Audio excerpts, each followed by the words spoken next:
Hi, welcome back guys. This is your friend, the Iron Fanfics, back with amazing fanfiction.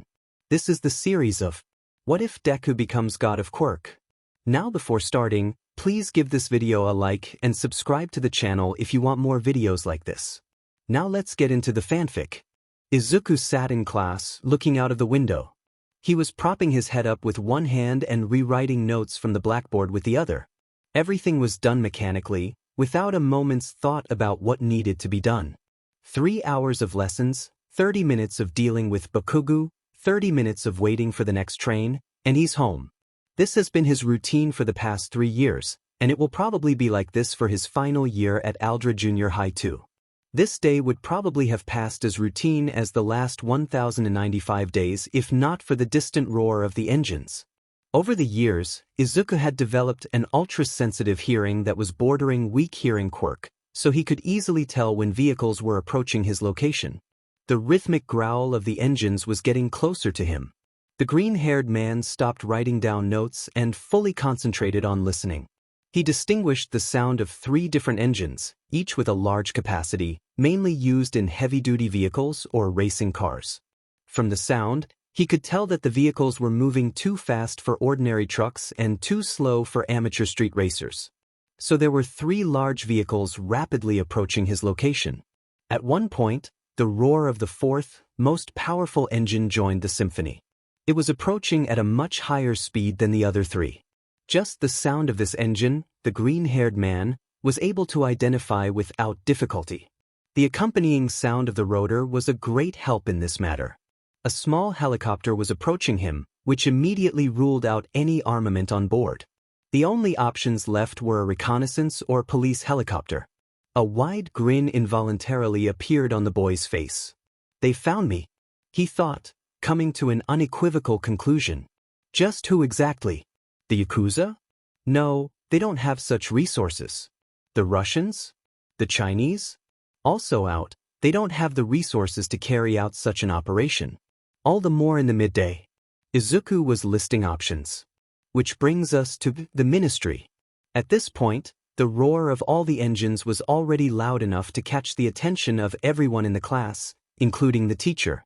His classmates looked out of the window perfectly in time to see a police helicopter hovering in the air. Out of the corner of his eye, Izuku spotted the sniper sitting in it, looking for his target in the school classroom. Everyone in the classroom watched in amazement as 3 police armored vehicles stopped with a squeal of tires in the square in front of the school.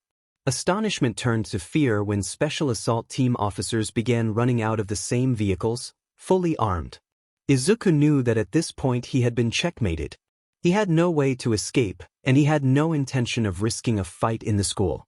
It was for this reason that he calmly got up from his chair and reached into his backpack, from which he pulled out a pistol and, ignoring the horror on the faces of his classmates, disassembled the weapon into parts, carefully placing it on his desk. All the while he was taking the gun apart, he could see the red laser beam belonging to the sniper resting on his forehead. The faces of his classmates were more puzzled than terrified as he laid down on the floor and put his hands on his head.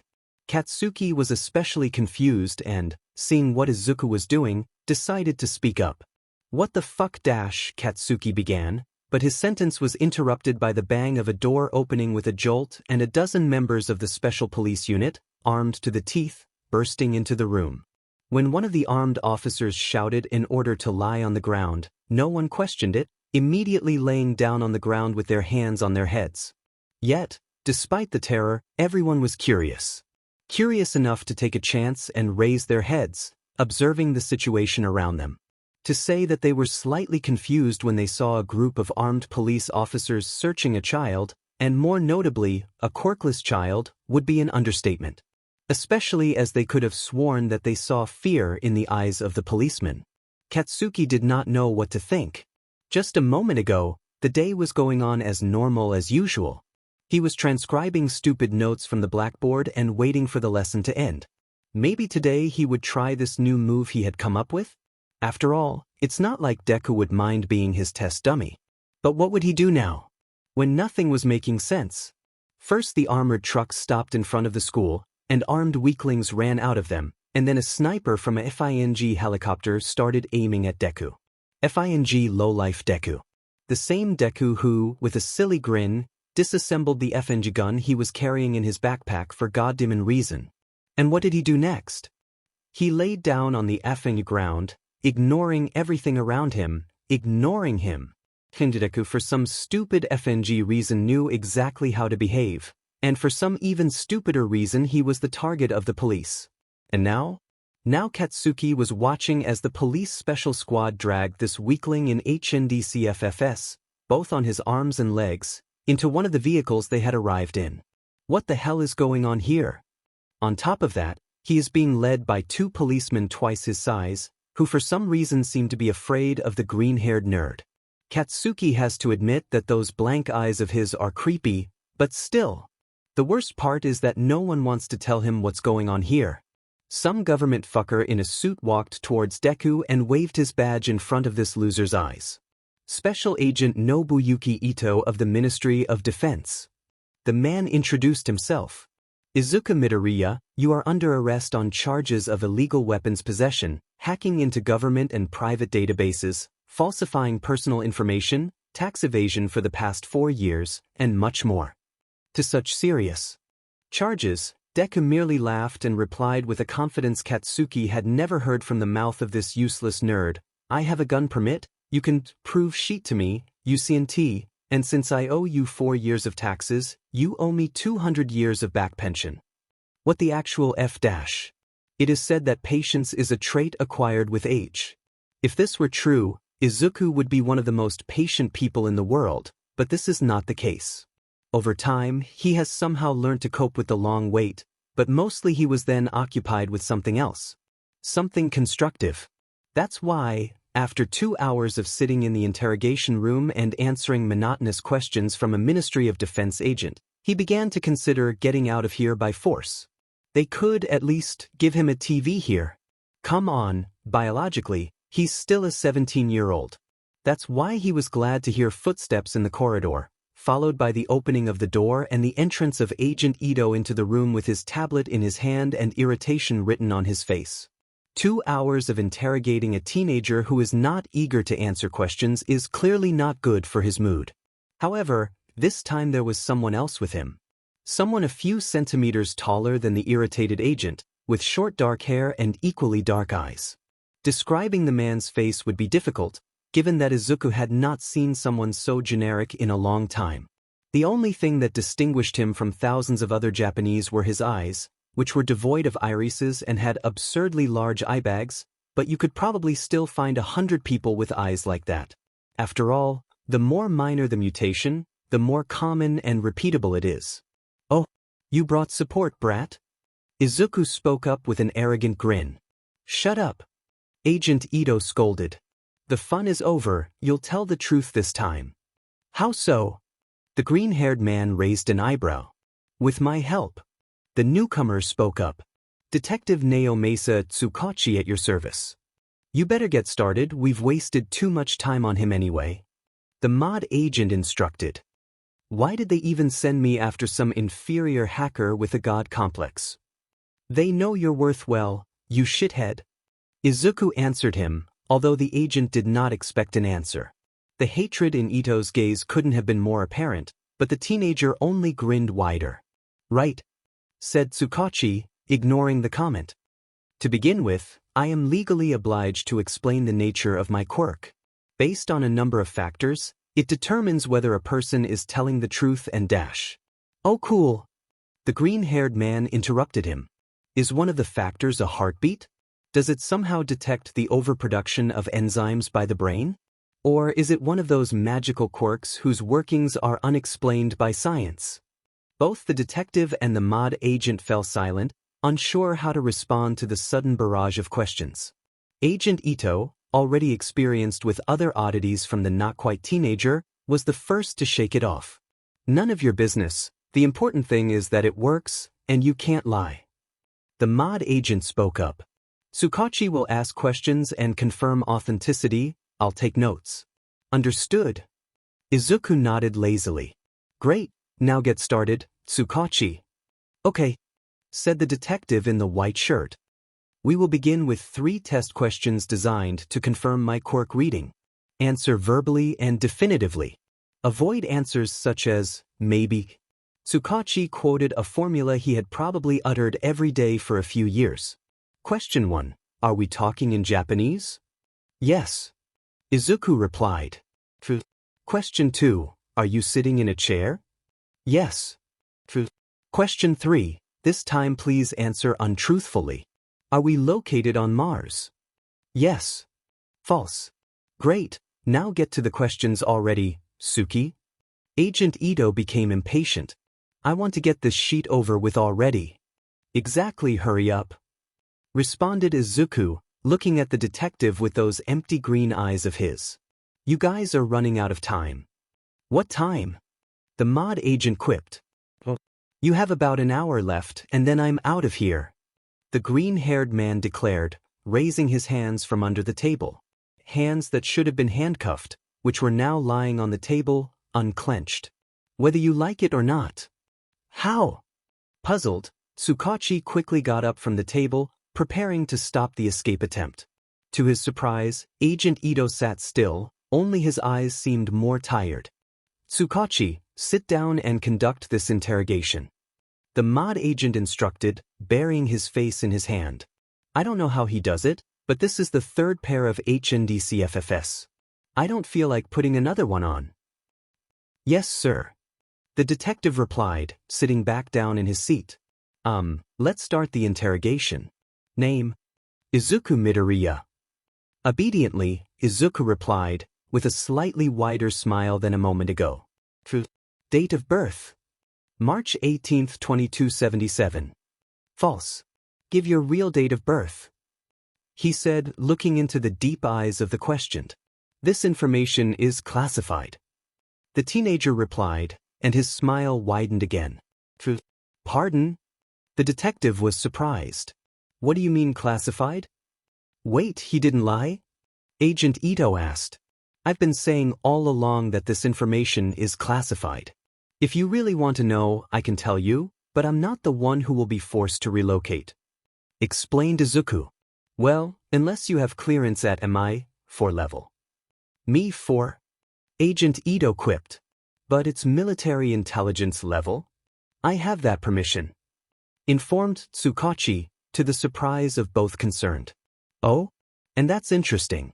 You must know some interesting secret, said Izuku, putting a hand to his jaw. Although given your quirk, it does make sense. Okay, then I'll answer your question. Are you going to answer it or not?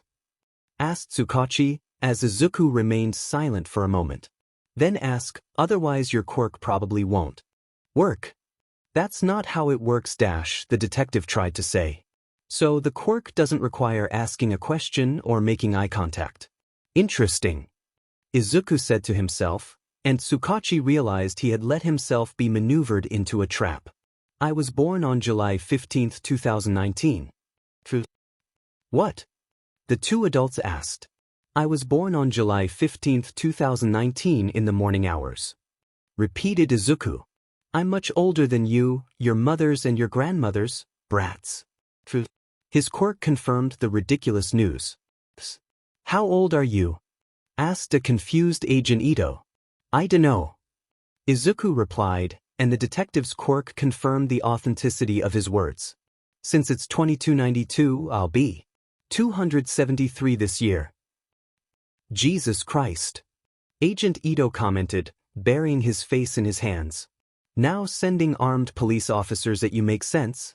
Tsukachi, finish the interrogation, I'm going to call the boss and ask what to do with him. Wait! Shouted the detective left to his own accord, but the mod agent had already managed to leave the room and Izuku wasn't the only one who got the impression that the man was nervous. So? Izuku spoke up after a moment of silence. Can I go now or do we keep playing? You're not leaving here, no matter how old you are. The detective replied, picking up the tablet left by Agent Ito and filling in the date of birth box. Blood type? Red. The detective looked at the living artifact, silently conveying the words, Are you serious? The stare must have worked, because Izuku spoke up again. 0 or dash. Quirk. Immortal, I literally can't die, or at least I haven't found a way yet. Name of both parents? The detective asked further, deciding not to jot down the information without consulting the command. I don't know, they gave me up to a foster home. The green-eyed man replied. Oh. Tsukachi sighed. Sorry. Don't. I've had almost 300 years to come to terms with it. The green-haired man replied. Okay. Tsukachi awkwardly replied, marking it on the tablet. In that case, which orphanage did you stay at? Sorry to ask, but I need that data. Muzutafu Juvenile Facility. Informed Izuku with a smile on his face, which got bigger as soon as he saw the detective's expression. I understand you're old. Izuku finished the detective's sentence. Yes, I'm old and you're a brat. Yes, but the Muzutafu Juvenile Facility is not on the list, not even the archived one. Oh, of course it doesn't exist. I made sure the story of the place's existence disappeared from this world when I burned the cursed place to the ground. You what? The detective asked. Oh, rest assured, the place now serves a better purpose. The smile disappeared from the immortal's face. After all, UA is destined to be better. Tsukachi quickly finished his interrogation and left the room, leaving Izuku alone and cuffing him again. Not even an hour had passed, however, when the door opened again. From the position Izuku was sitting in, it was impossible to see who had come in, but when the newcomer jumped into the chair, Izuku recognized his old friend immediately. Nizu. So it's you after all, Rat? Izuku said, but not a hint of venom could be heard in his voice. It is true that you and the government were the only ones left out of the options, but I expected you to send in pro-heroes. I considered such an option for a while, but quickly came to the conclusion that not only would I put the heroes in unnecessary danger, but I would also lose your lead, Midoriya. Izuku leaned his chair back and put his hands behind his head, tossing the damaged H&D CFFS onto the table. Well, you seem to have a point, but what can I do to well-trained heroes who wield powerful quirks when I have nothing myself? You yourself know best how dangerous you are, if you want to, said the UA principal with a smirk on his muzzle. For you, it would only take a second of carelessness on the part of your opponent to vanish into thin air and give no sign of life for the next few years. Plus, none of the heroes would agree to carry out an operation in a school. The little mammal folded its paws. Therefore, my only option was to use a few favors from years ago and get the mod and SAT members involved. Izuku snarled. Did you have to make such a fuss about the school exactly? If it becomes loud about me again, counterintelligence will be interested in the matter. He paused for a moment, taking a deep breath. Besides, I'm sure you have a handful of heroes ready to fight at the school. Well, the only ones ready to fight at the school are your former students, and they'd run away at the sight of you, so that option is out. The smile disappeared from Nedzu's muzzle. Unfortunately, it was my only option. In any other place, you would have put up a fight and I would most likely have lost the chance to contact you. How can you be sure I wouldn't have picked a fight at school? I know you, my friend.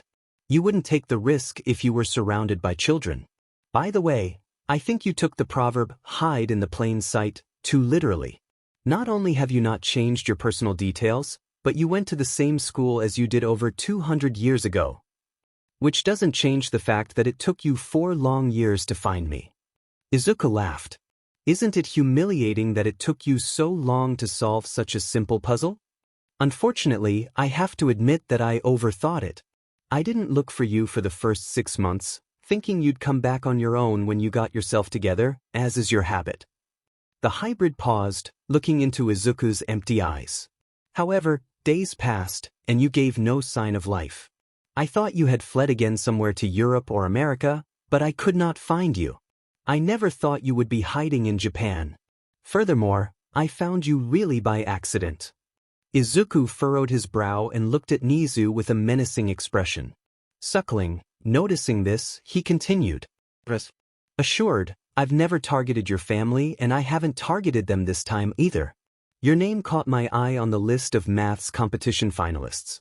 Izuku didn't quite believe the hybrid, but he was too tired to ask for details. He sighed and got up from his chair. Well, since you arranged this action, I guess you want me to return to my previous position? Come to my apartment tonight with the contract. Without waiting for an answer, the walking 21st century artifact left the room, and Nizu immediately joined him.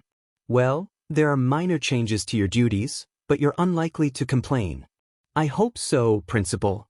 Trust me, once you know who you'll be working with, you'll be looking forward to resuming our collaboration, said the principal enthusiastically. I'd like to say more, but time is pressing, and I can't be late to meet my best teacher. See you later.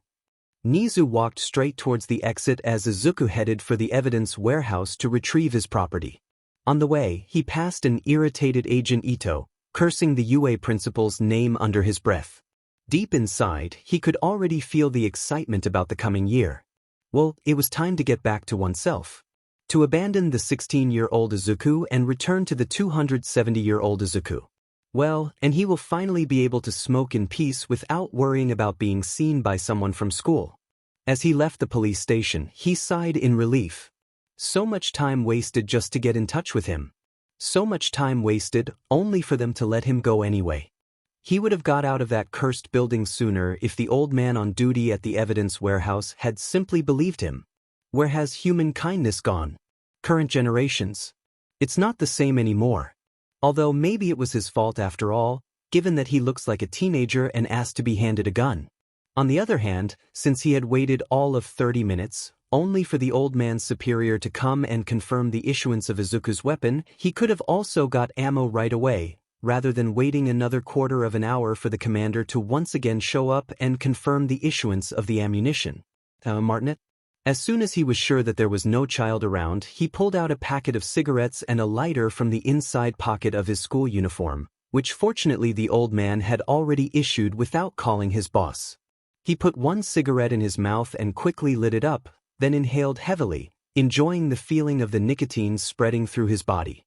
He let the smoke out of his lungs, walking towards one of the main roads and ignoring the stares of passers-by, for whom the sight of someone in the body of a 17-year-old with a cigarette in his mouth was surprising. His flat, the real one, not the one he used while studying at Aldra, was a fair distance away, so he certainly has no intention of walking there.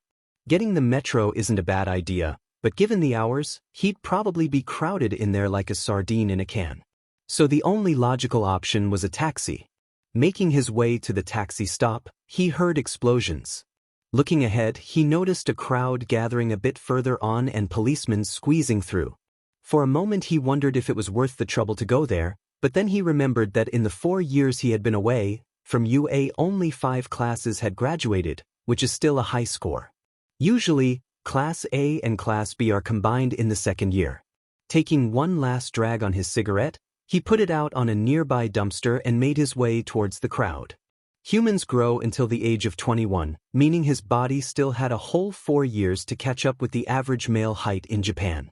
But of course, with his luck, his quirk must have stopped the aging process at 17.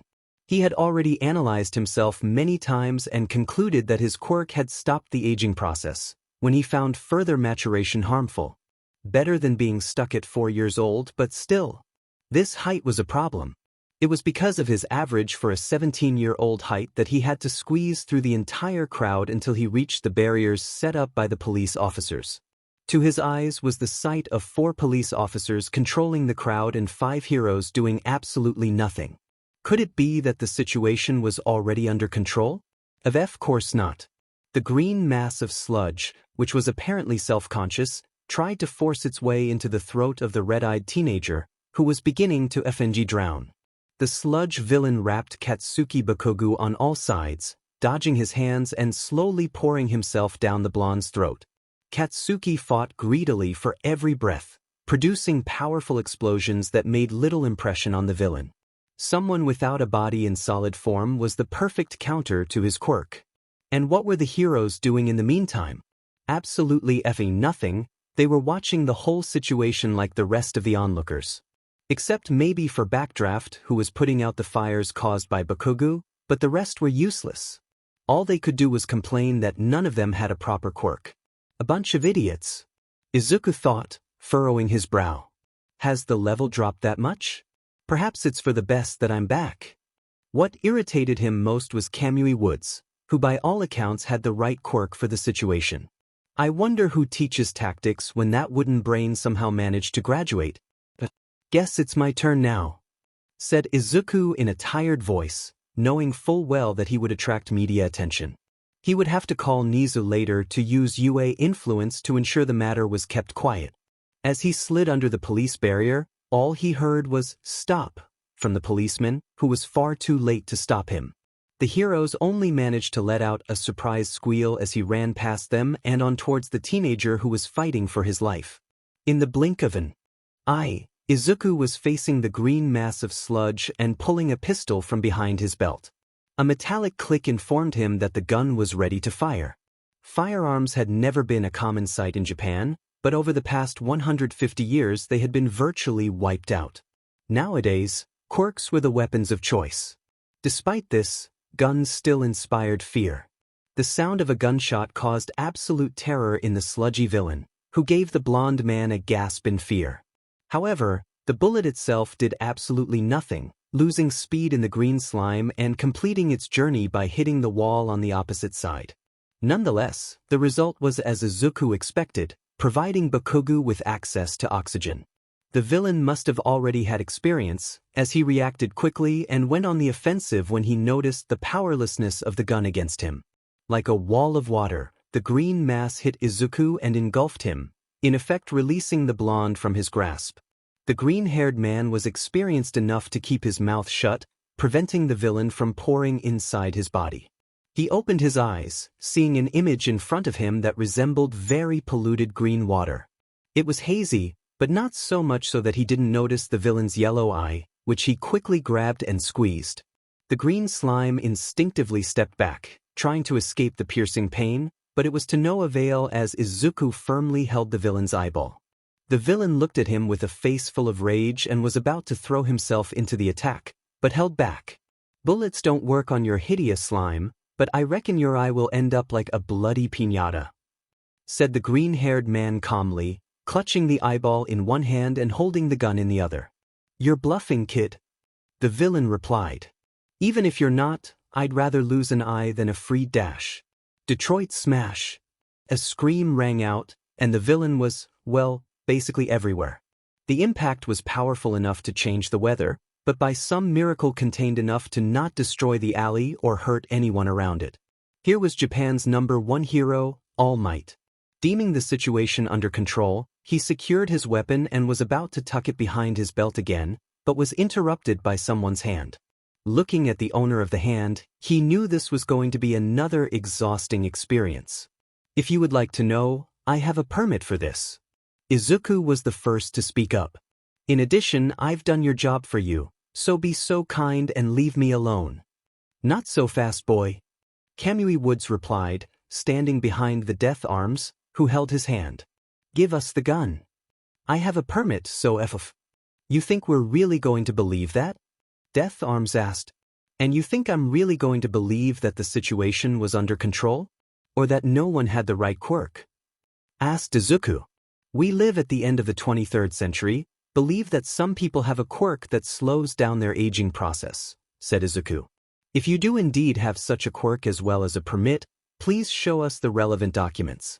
Also, your feat will count as vigilantism." Kamui Woods steward. "Shut up, wooden brain. You have absolutely no business talking when you could have ended this in a heartbeat." The green-eyed man replied. "I have the documents at home, but call the nearest police station, they should be able to associate me there. It happens quite often. The name is Izuku Midoriya.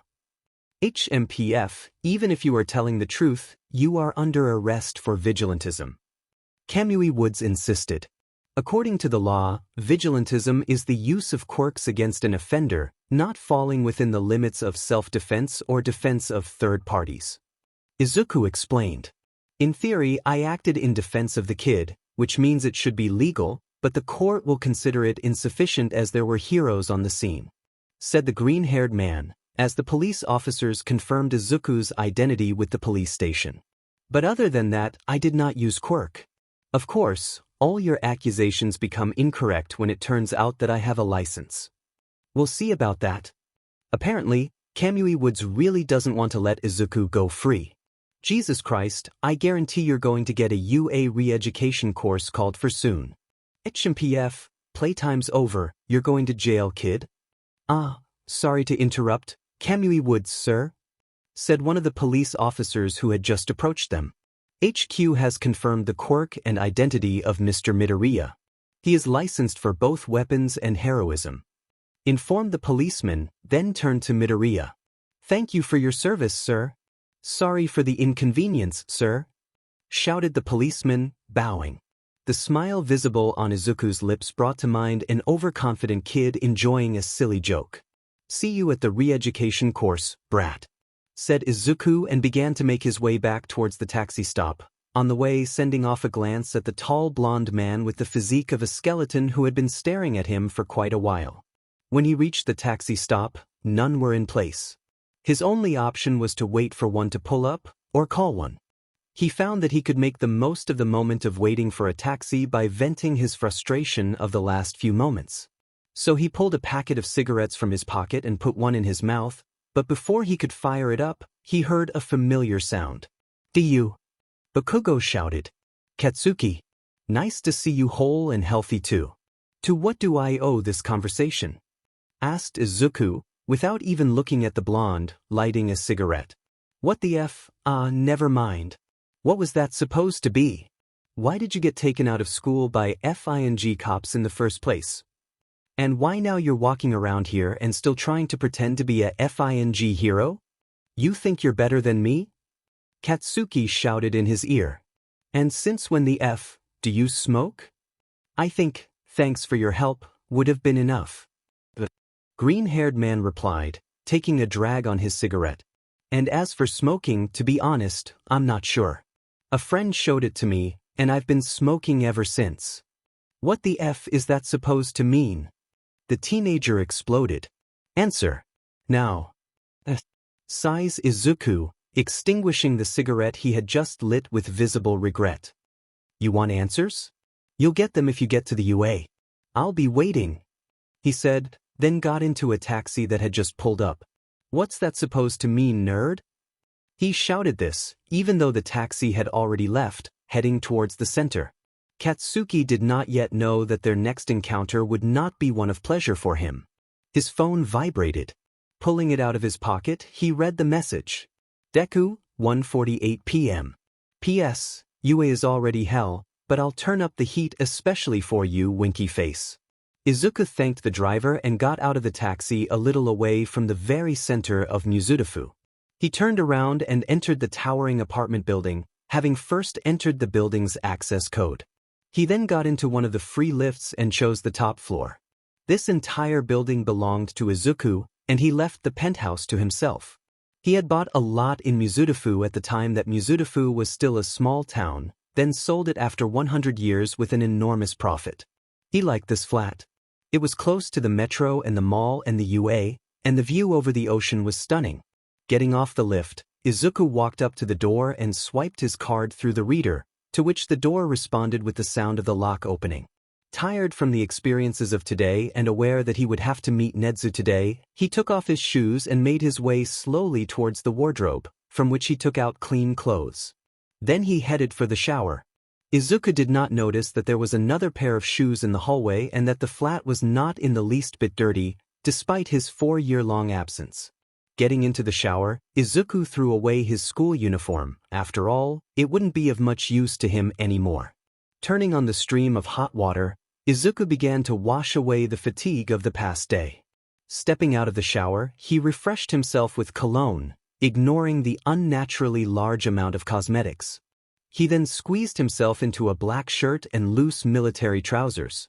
On his way out of the bathroom, he heard a quiet rustle and immediately came to his senses, grabbing the candlestick with the intention of using it as an improvised weapon. Whatever made the noise must have noticed the sudden change in the green-haired man's behavior and proceeded to attack. Taking a defensive position, with a candlestick instead of a knife, Izuku confronted his attacker, who held a kitchen knife in his hand. The attacker swung, aiming for his legs, but Izuku narrowly avoided the cut, delivering an improvised blow with the candlestick himself, which was parried by a gentle hand.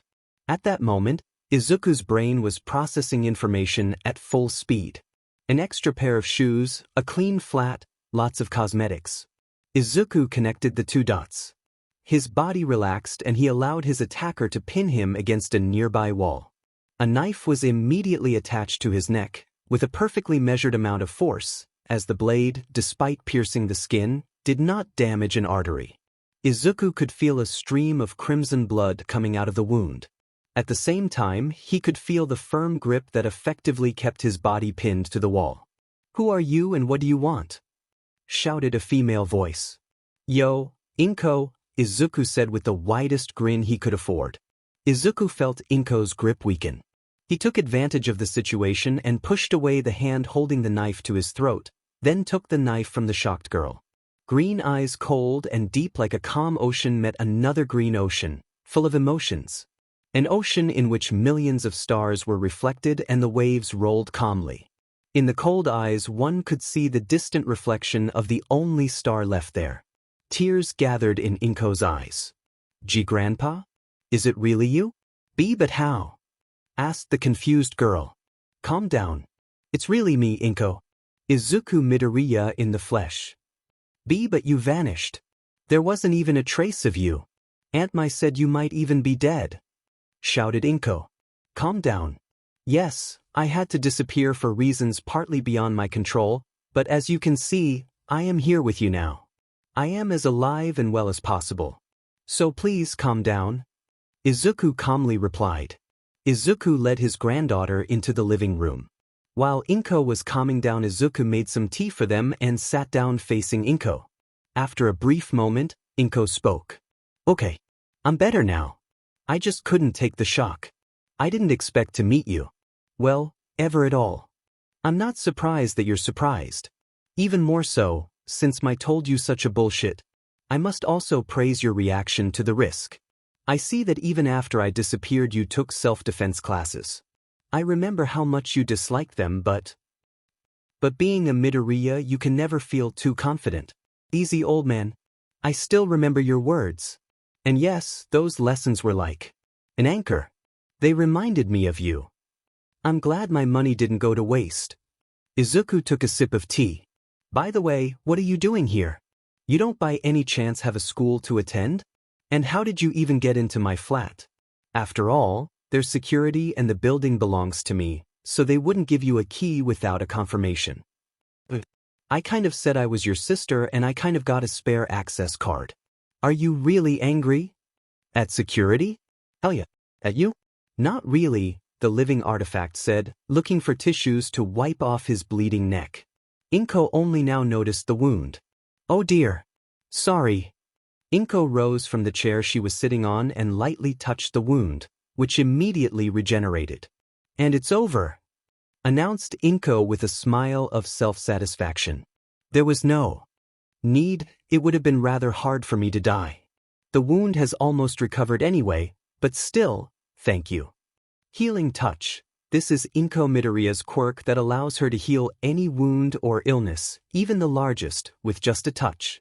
The size of the wound translates into the length of Inko's sleep, which is why Inko is known for her 12-hour-long naps. Quirk is a combination of her father's quirk, touch activation, and a mutation of an aspect of quirk passed down in the Midoriya's family for generations. Just because you can't die doesn't mean you shouldn't take care of your injuries. Inko lectured him. "You're starting to resemble your mother with your behavior too," Izuku remarked. "What about the school? And when did you move here?" "I have the matter of school taken care of. I have been here for a week now and am preparing for the UA entrance exams, sir," Inko reported. "Of course you're going to UA. It's gonna be an exhausting year." Izuku sighed. "A exhausting year? You mean you're returning to UA?" "Yeah. That's pretty much the main reason I'm going back at all, but it's time anyway. I've managed to pull myself together after all of this." The events of that summer will always be a difficult topic for him, let alone for Inko. Inko was 11 years old at the time. Not old enough to understand what was happening and old enough to know it was wrong. He himself. He wasn't there for her then. He was too weak, too overwhelmed by fury, too unstable to take care of her. His instability was the main reason for his disappearance. He needed to reset himself. Listen, I'd like to apologize. Apologize for not being there when you needed me to. I know it's impossible to make up for lost time, but I'm not leaving again. I promise to be right here for you. Thanks, Grandpa.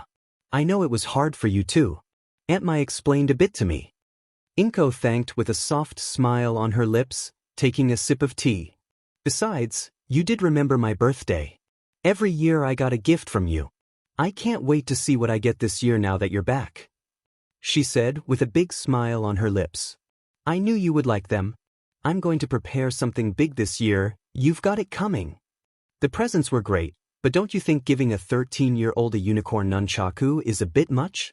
Or a unicorn skateboard for a 14th birthday? Or a whole set of unicorn clothes for my 15th birthday? I liked unicorns when I was 10. It's been 5 years and you're still giving me unicorn gifts. Izuku took another sip of tea, very slowly. He looked at his granddaughter and began to speak. Can you really say that while wearing a unicorn t-shirt? Inko looked down at herself before raising her gaze to Izuku again.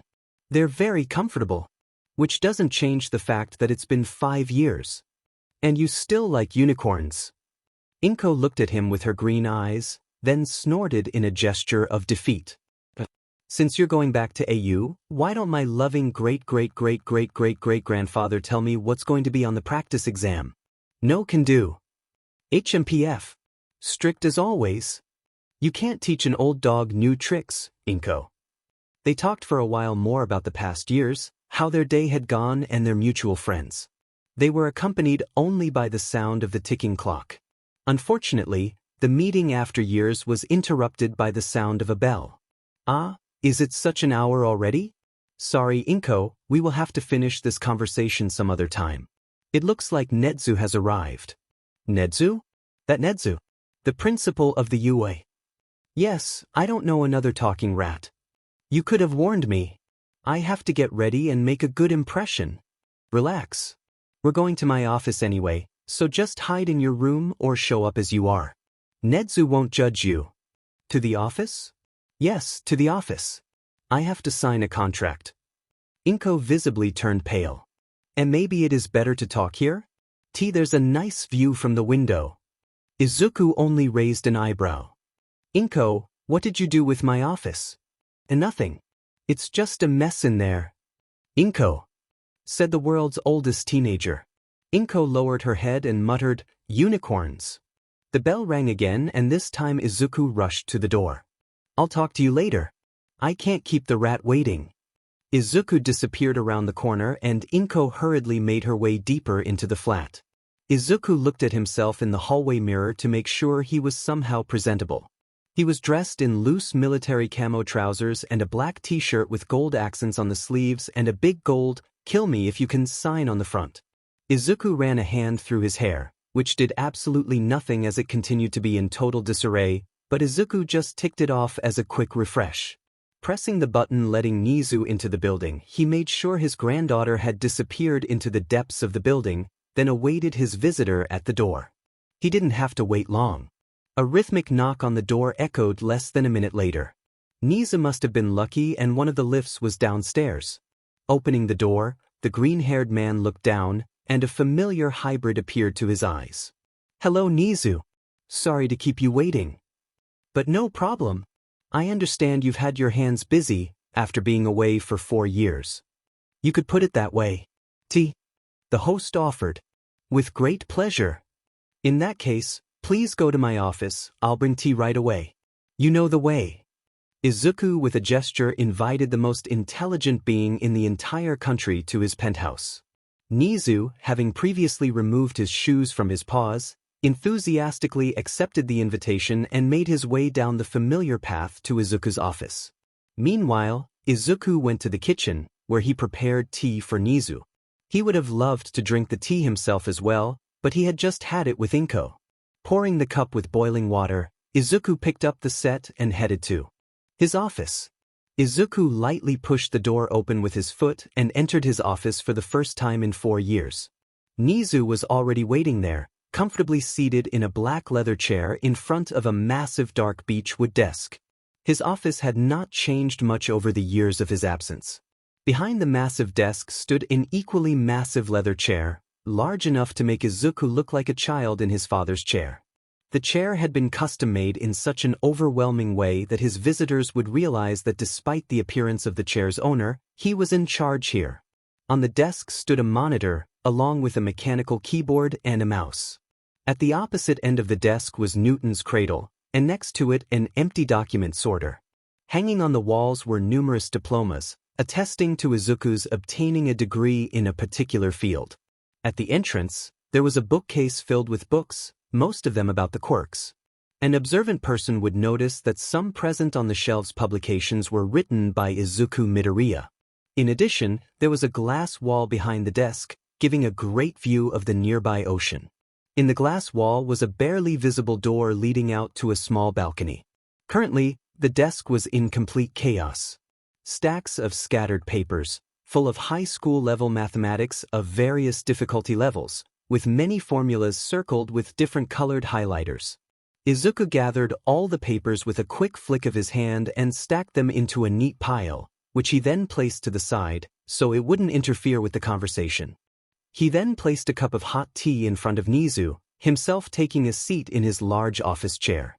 "So Nizu, what have you got in there for me?"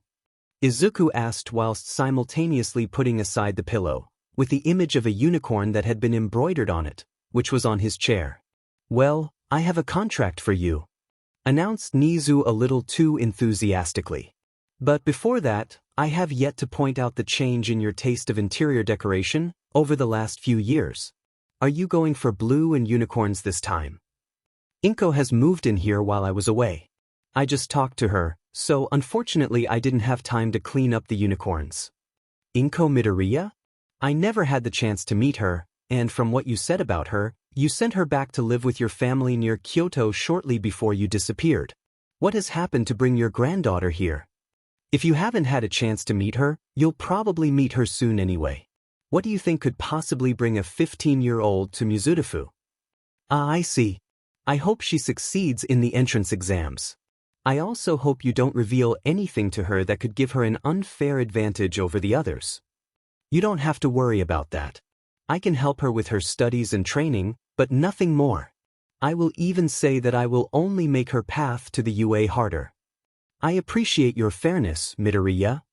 The small mammal reached into the small folder he came with and pulled out the documents. "Now let's get to the main reason for our meeting. But of course, from what you said, I'll be slightly expanding my area of duties. What exactly are you referring to?" Izuku asked, leaning over his desk and glancing at the contract his speaker had laid on his desk. "In addition to your previous duties, such as being the Class 1C homeroom teacher, teaching all theoretical subjects related to quirks, and being the school's quirks consultant, there will also be a role as a support teacher and supervisor during fundamental heroism. In addition, 1 hour of consultation for the future 1F class and co-teaching firearms training sessions for students wishing to obtain a handgun permit." "I can understand the role of a support teacher, but a supervision teacher? What's the point of this?" "I'm already explaining. The UA teachers will be joined by All Might, who despite his great experience, unfortunately does not have a teaching license.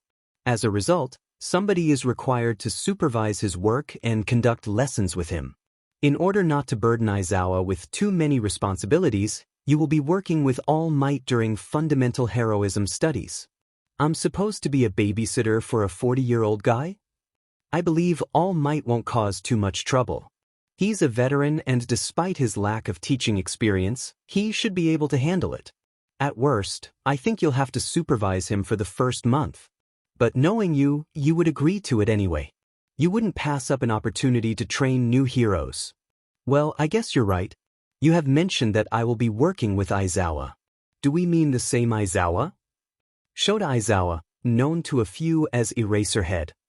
Izuku grinned widely. "This will be a great year.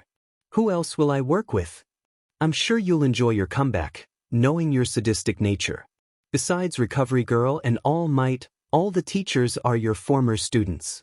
At the sound of those words, Izuku's grin widened to its limit, and in his cold eyes, there was a tiny sparkle. Anyone who had known him long enough knew that expression. That face belonged to his sadistic side. Nizu, seeing how wide the smile and spark in his friend's eyes, couldn't help the chills that went through him. He knew that Midoriya wouldn't hurt anyone, well, at least not physically, but he knew that his staff wouldn't like the news of his former teacher's return. Still, Nizu would do his best to keep Midoriya's return to the UA a top secret until the last minute. After all, he was also known for his SDSM. "How is Chio doing?" asked Izuku after a while. "Great. Despite her age, she still remains as lively as ever. And she continues to talk sense into any student who takes too big of a risk." "How long has it been?" 40 years since she started working at UA. 41 years will pass this year. And she's as lively as ever. Well, you are also as lively as ever, Midoriya. Aizawa will be the Class 1A homeroom teacher, Ken the Class 1B homeroom teacher, and Maijima the Class 1F homeroom teacher. Higuri is the educator of Class 1F, and I'm supposed to have an hour of consultation with his class each week. That's right. Is that a problem for you? Is this a problem for me? But of course it is. Make it 2 hours, shouted Izuku with a wide smile painted on his face. Nizu nodded in response and took the last sip of his tea.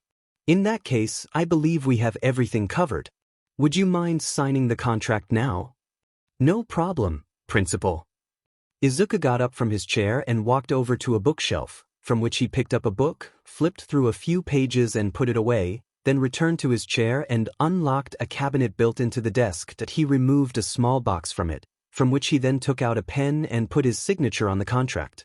"Now I can officially say it. Welcome back to UA. Plus Ultra. Plus Ultra." Izuku shouted enthusiastically, then tucked the pen back into the cabinet, pulling out a silver box the size of a wallet. "Just one more little thing," said the little mammal. "I need your actual phone number." "Just a minute," Izuku replied, pulling his phone out of his pocket and turning it on. He turned it off while still in the taxi, as Katsuki kept calling him. When the phone turned on, the first notification he got was a rash of missed call messages from the explosive teenager and spam of texts. Not thinking twice, Izuku held down Bakugo's number until a menu popped up and selected the block number option. He then wrote a new message to the number he was familiar with and sent it. A moment later, he heard a notification from Nizu's phone informing him that the principal had received a message. "That's my number." "Excellent. Do you have anything else to discuss, or would you like to end our conversation here? I believe you would like to talk to your granddaughter." "Yes, I'd like to talk to her some more, but while you're here." Izuku picked up the metal box he had taken from the desk earlier. "Would you like a cigarette?" Moments later, Izuku was lighting a cigarette while leaning against the railing of his balcony. Next to him was Nizu, also lighting up a cigarette. He was watching the sun setting over the ocean, listening to the sounds of the evening rush, and inhaling the smoke from his cigarette. I missed this," he declared, letting the smoke out of his lungs. "As UA staff, we should be providing a good example, but I can't deny that it feels good," said Nizu. "No one is flawless, Nizu." Izuku took another pull on his cigarette. "And on the subject of flawlessness, did you hear about the incident in which a student was taken hostage and All Might intervened?" "Yes, apparently another student also intervened and managed to free the hostage." "What about that?" Izuku let out a puff of smoke. "I was that other student. Those freshmen did nothing to help the student. They bullshitted something about not having the right quirk. They would let the brat die, themselves just looking at the scene, because for some reason they believe they didn't have the proper quirk. It's good to hear that you still care, after all these years. As for the behavior of the heroes, it was truly terrible. I shall study the incident as soon as I have a minute. Of course I care. As long as there's someone in this world that I care about, I won't let it fall," Izuku stated. "And regarding this incident, find me those so-called heroes and force the commission to retrain them in fighting with as well as without the use of quirk. Of course, I will be more than willing to conduct the retraining." "There will be no problem with that, my friend. Let me still ask a question. One of the bigger companies in the market approached me to ask if I have a contact with you, or at least your official persona. The company works with UA and develops support items. They would like to hire you to help with one assignment. Can I give them your contact number? If they can be trusted, then yes. Excellent. The two of them discussed professional as well as more private matters for a while longer. After smoking a cigarette, Izuku walked Nizu to the door and said goodbye to the white hybrid. It had been a long day. Inko walked out of her room, lured by a delicious smell that she had last smelled years ago. She followed the corridor, led by the heavenly scent that spread throughout the penthouse. Anyone who smelled the aroma would also blindly follow. The scent only grew in intensity, estimating Inko's taste buds the closer she got to the kitchen. Finally, Inko emerged from the corner of the last hallway, entering the dining room, connected to the modern-style kitchen.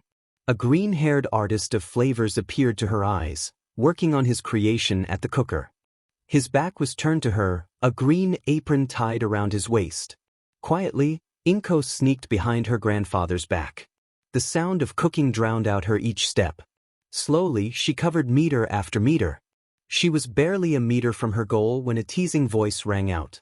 It's dangerous to scare people who are cooking. What if they get burned? The immortal turned his head towards her.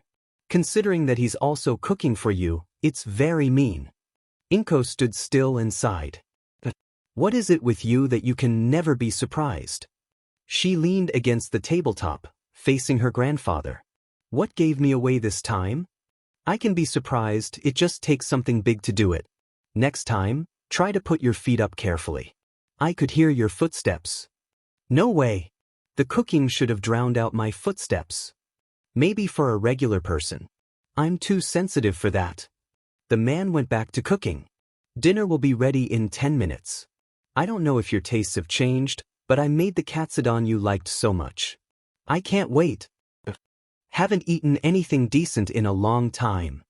Inko declared, drawing in with her nose the wonderful scent of her favorite dish, and something else. What have you been eating for the past week? Mostly takeaway food or some toast. Inko replied, trying to determine the source of the unpleasant smell. The cook sighed. Didn't I teach you how to cook? She tried, but I refused. Inko started sniffing like a dog. Why? I prefer toast over that thing Aunt Mai calls food. It's just not edible. It's either burnt or raw. Plus, she never stuck to a recipe and added everything at her own whim. I see your point. Izuku looked at Inko with a gentle smile. I can teach you if you want. Seriously? Awesome. I'll be taking lessons from the master himself. I wouldn't go overboard with the master. I can cook, nothing more. You're too modest, old man. I've never eaten anything better. Thank you for your appreciation, now pass the bowls. Inko passed the bowls, which were quickly filled with hot katsudon. By now, Inko was almost drooling, thinking about eating her first decent dish in years. Luckily, she retained enough self-control to carry the bowls to the dining room, where she sat down, waiting for her grandfather to remove his apron. Only now Inko noticed the writing on the apron, "Try me BT." Well, her grandfather had a specific humor, which didn't change the fact that she loved him. The eternal teenager finally joined her, and they could eat in peace. After just the first bite, Inko started eating as if someone was about to take away her bowl. Having endured 4 years of Aunt Mai's cooking was resulting in her eating manners. On the other hand, there was her grandfather, slowly savoring his meal, looking at her in disbelief. My cooking is that bad. Inko let out a confirming murmur, not wanting to interrupt the consumption. I feel sorry for the rest of her household. If you want a refill, it's still there. Inko finally swallowed her food and replied with a smile. No, thanks, that's enough for me. But really, this is the best I've ever eaten. I'm glad you like it. Now that the smell of katsudon had diminished slightly, Inko smelled the irritating odor again. She finally tracked down the source of the unpleasant smell, and it was her own grandfather. After another moment, she recognized the smell. Are you smoking, old man? The accused looked at Inko in surprise, then started sniffing around. It must have blown the wrong way, he said. You mean you are really smoking? Well, yes. After all, I've always smoked. I always try to smoke away from others and get rid of the smell, but as you can see, it doesn't always work. Eh? But you always told me it was unhealthy. Because it's unhealthy. You smoke at your own risk, and I'm not physically able to risk my health. Her grandfather's gaze sharpened on her. But you, young lady, won't be allowed to smoke until you're my age. This is physically impossible. Indeed. There was silence at the table for a moment, which was finally broken by the eldest of Midoriya's family. I have business to attend to tomorrow near that new mall. If you want, I can give you some money, and you can go buy yourself a new hoodie with unicorns on it. What do you have with these unicorns? We've already agreed that you still like them. Do you want to go or not? I want to. By the way, get your maths notes from my office. If you needed help, I have a PhD in maths, and I'm fluent in English. I'll take them right away. I'll come to you if I don't understand something, but so far I'm doing fine. Inko smiled, showing her white teeth. Besides, I'm studying with a friend. She's coming here to study soon. Is she coming here? Well, yes, is that a problem? I'm going to have a meeting with some high-profile clients soon, but... Okay, we'll talk about it later. The next day, Izuku got up much earlier than Inko, which was to be expected. After the morning toilette, he cleaned up the office and prepared breakfast, which he then put in the fridge for Inko to heat up when she got up. On his own, he prepared his special coffee mix, which would have given a normal person a heart attack. Fortunately, Izuku was not normal and might as well drink some sulfuric acid. Izuku stretched out on the couch, placing a steaming mug of coffee on the coffee table, then turned on the big TV and switched to his favorite news channel and picked up the tablet lying on the table. Izuku had always liked to stay up to date, and that hadn't changed over the decades. By watching the news channels and comparing the information in them with that on the internet, Izuku was always up to date with the current situation, whether it was economics, politics, international politics, or the latest tech news. Izuku simply knew what was going on. That was how the first hours of the day passed. Izuku was very forgiving about sleeping late, but even he had his limits. When 11 o'clock rolled around, Izuku had exhausted his patience. He knocked on the door of the room occupied by Inko but got no answer, so he knocked again, this time louder. Still nothing. Izuku knocked one last time, shouting the name of his protégé, but when that did not work either, Izuku entered the room as loud as he could. To his eyes, a room filled with unicorns and posters of Inko's favorite pro-heroes appeared. The honorable group of everyone's favorite heroes, such as All Might and Miruko, also included less popular heroes, which even included Recovery Girl and 13. Apart from the posters and unicorns, the room was in complete chaos. Books, clothes, and cosmetics were scattered all over the floor. In the corner of this mess there was a bed on which a green-haired girl was sleeping, covered with a quilt up to her neck. Her sleeping posture did not reflect her approach to life in any way. Izuku slowly made his way through the minefield that was the floor of the room, and leaned over his granddaughter, stopping a few inches from her ear, and then shouted her name as loud as he could. The reaction was almost instantaneous. Inko sprang to her feet and immediately tripped over a stack of books left beside the bed, causing her to land face down in a pile of her own clothes. We're leaving in an hour. Hurry if you want to make it in time, said Izuku, looking with pity at the sleepy girl, who only now realized what had happened. If you're going to invite someone here, get things in order. You have cabinets, and if you don't have enough, most of the wardrobe is empty. You have breakfast in the fridge. I hate you, Inko replied, still lying face down in her clothes. I love you too, sunshine, now hurry up. Izuku left the room without waiting for a reply, but he assumed from the sound of stretching that his granddaughter had no intention of going back to bed. Exiting the lift, a wave of cool air from the underground garage hit a man dressed in slightly worn jeans, brown leather shoes, and a white t-shirt with the words, "Respect your elders" printed on it. Right behind him walked a girl with clearly sleepy eyes, dressed in light jeans, white and black sports shoes, and a light blue t-shirt lacking any print. Izuku walked up to one of the long closed vehicle boxes and punched in the access code, after which the iron curtain lifted, revealing an engineering wonder almost as old as its owner. Painted a pearly dark green with a black stripe down the middle, a two-door with black rims and tinted windows, powered by petrol, a rarity these days, with a V8 engine that accelerates from 0 to 100 km/h in 4.4 seconds and equipped with a spoiler stood a 2022 Ford Mustang Mach. For Izuku, it was one of his most precious possessions, almost as old as he is. Getting behind the wheel, Izuku didn't have to correct anything. He was the only person to sit behind the wheel of this car, not counting its previous owner. Izuku bought the car back in near-perfect condition, then brought it to perfect condition. The vehicle was almost as old as he was, so regular visits to the mechanic were necessary. Izuku spares no penny for his car, paying for maintenance using advanced technology and quirks. "Wear your seatbelt," commanded the driver as Inko entered the passenger seat. The old man with the confusing appearance then started his car. The engine responded with one of Izuku's favorite sounds. The powerful engine roared, and Izuku started the car slowly, having previously put it in gear. The vehicle was soon on the street, where the roar of the engine caught the attention of onlookers as effectively as the hero's fight. Shifting into a higher gear, Izuku moved towards his target. Less than 15 minutes later, they were already at their destination, getting out of the car that Izuku had parked in a secured car parking zone. Izuku tucked his keys into his jeans pocket while pulling out his wallet. "I'm going to that white building across the street. It won't take me more than an hour. Call me if you need anything. Send your exact location if there's trouble. I didn't realize you had a car like this. You don't see something like that too often anymore, let alone with an IC engine. Yes. I bought it over 200 years ago. It is my crown jewel," Izuku said. "Second to you, of course, my little granddaughter.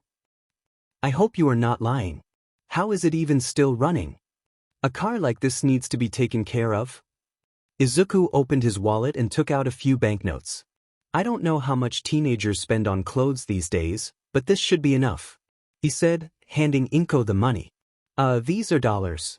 And it's a lot of dollars." "Yes, any problem? Everything got more expensive again?"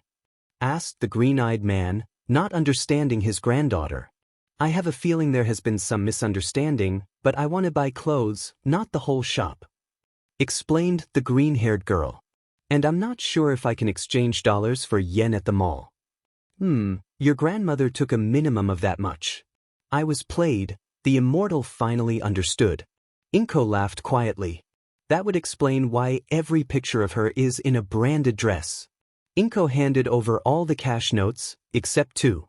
"Here, buy yourself some workout clothes," Izuku said, taking yen out of his wallet. "For workout? Why? You want to go to UA, right?" Inko nodded. "In that case, you will be practicing under my vigilant eye. Get ready to pound it out." Inko smiled. "Thanks, Grandpa." After which, she ran off towards the mall. Izuku turned around and started making his way towards the white building. The first thing Izuku saw in the building's lobby was a desk, behind which sat an elegantly dressed brunette with her hair tied up in a bun. Her skin was extremely eye-catching, even in the age of quirks. It was bright green. In places, a light yellow poked through. The entire lobby was minimalist. In the corners of the room were trimmed bushes in black pots. The desk was white, with black details, and the whole lobby was kept sterile, bright, and white. Above the desk stood a small sign, stating in minimalist font, Kotegawa's lawyer's office. Izuku approached the desk. "Good morning, is Mr. Kotegawa present?" "Good morning. Yes, Mr. Kotegawa is present. Anything to help you, boy?" "Believe me, I am older than I look. Can you tell Kotegawa that Midoriya-sensei is here?"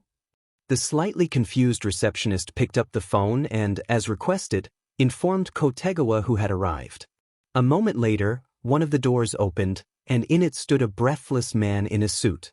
Two fangs were growing out of his mouth, like those of a wild boar. "Midoriya-sensei, to what do I owe this visit?" "Tetsu, it's good to see you. I have a certain matter that requires intervention, and you happen to work in the industry. Will you help your former teacher? I'll pay, of course." "Do I have a choice?" "Feel free to follow me, it's better to discuss this in the office." No, you have no choice. Moments later, Izuku found himself on a comfortable couch with tea in hand, with Kotegawa sitting across from him, visibly nervous. So, what's the matter? Haven't you forgotten something? What's the matter, Midoriya-sensei? That's better. Izuku took a sip of his tea. I have to sue one school. Which one? The man asked, then added.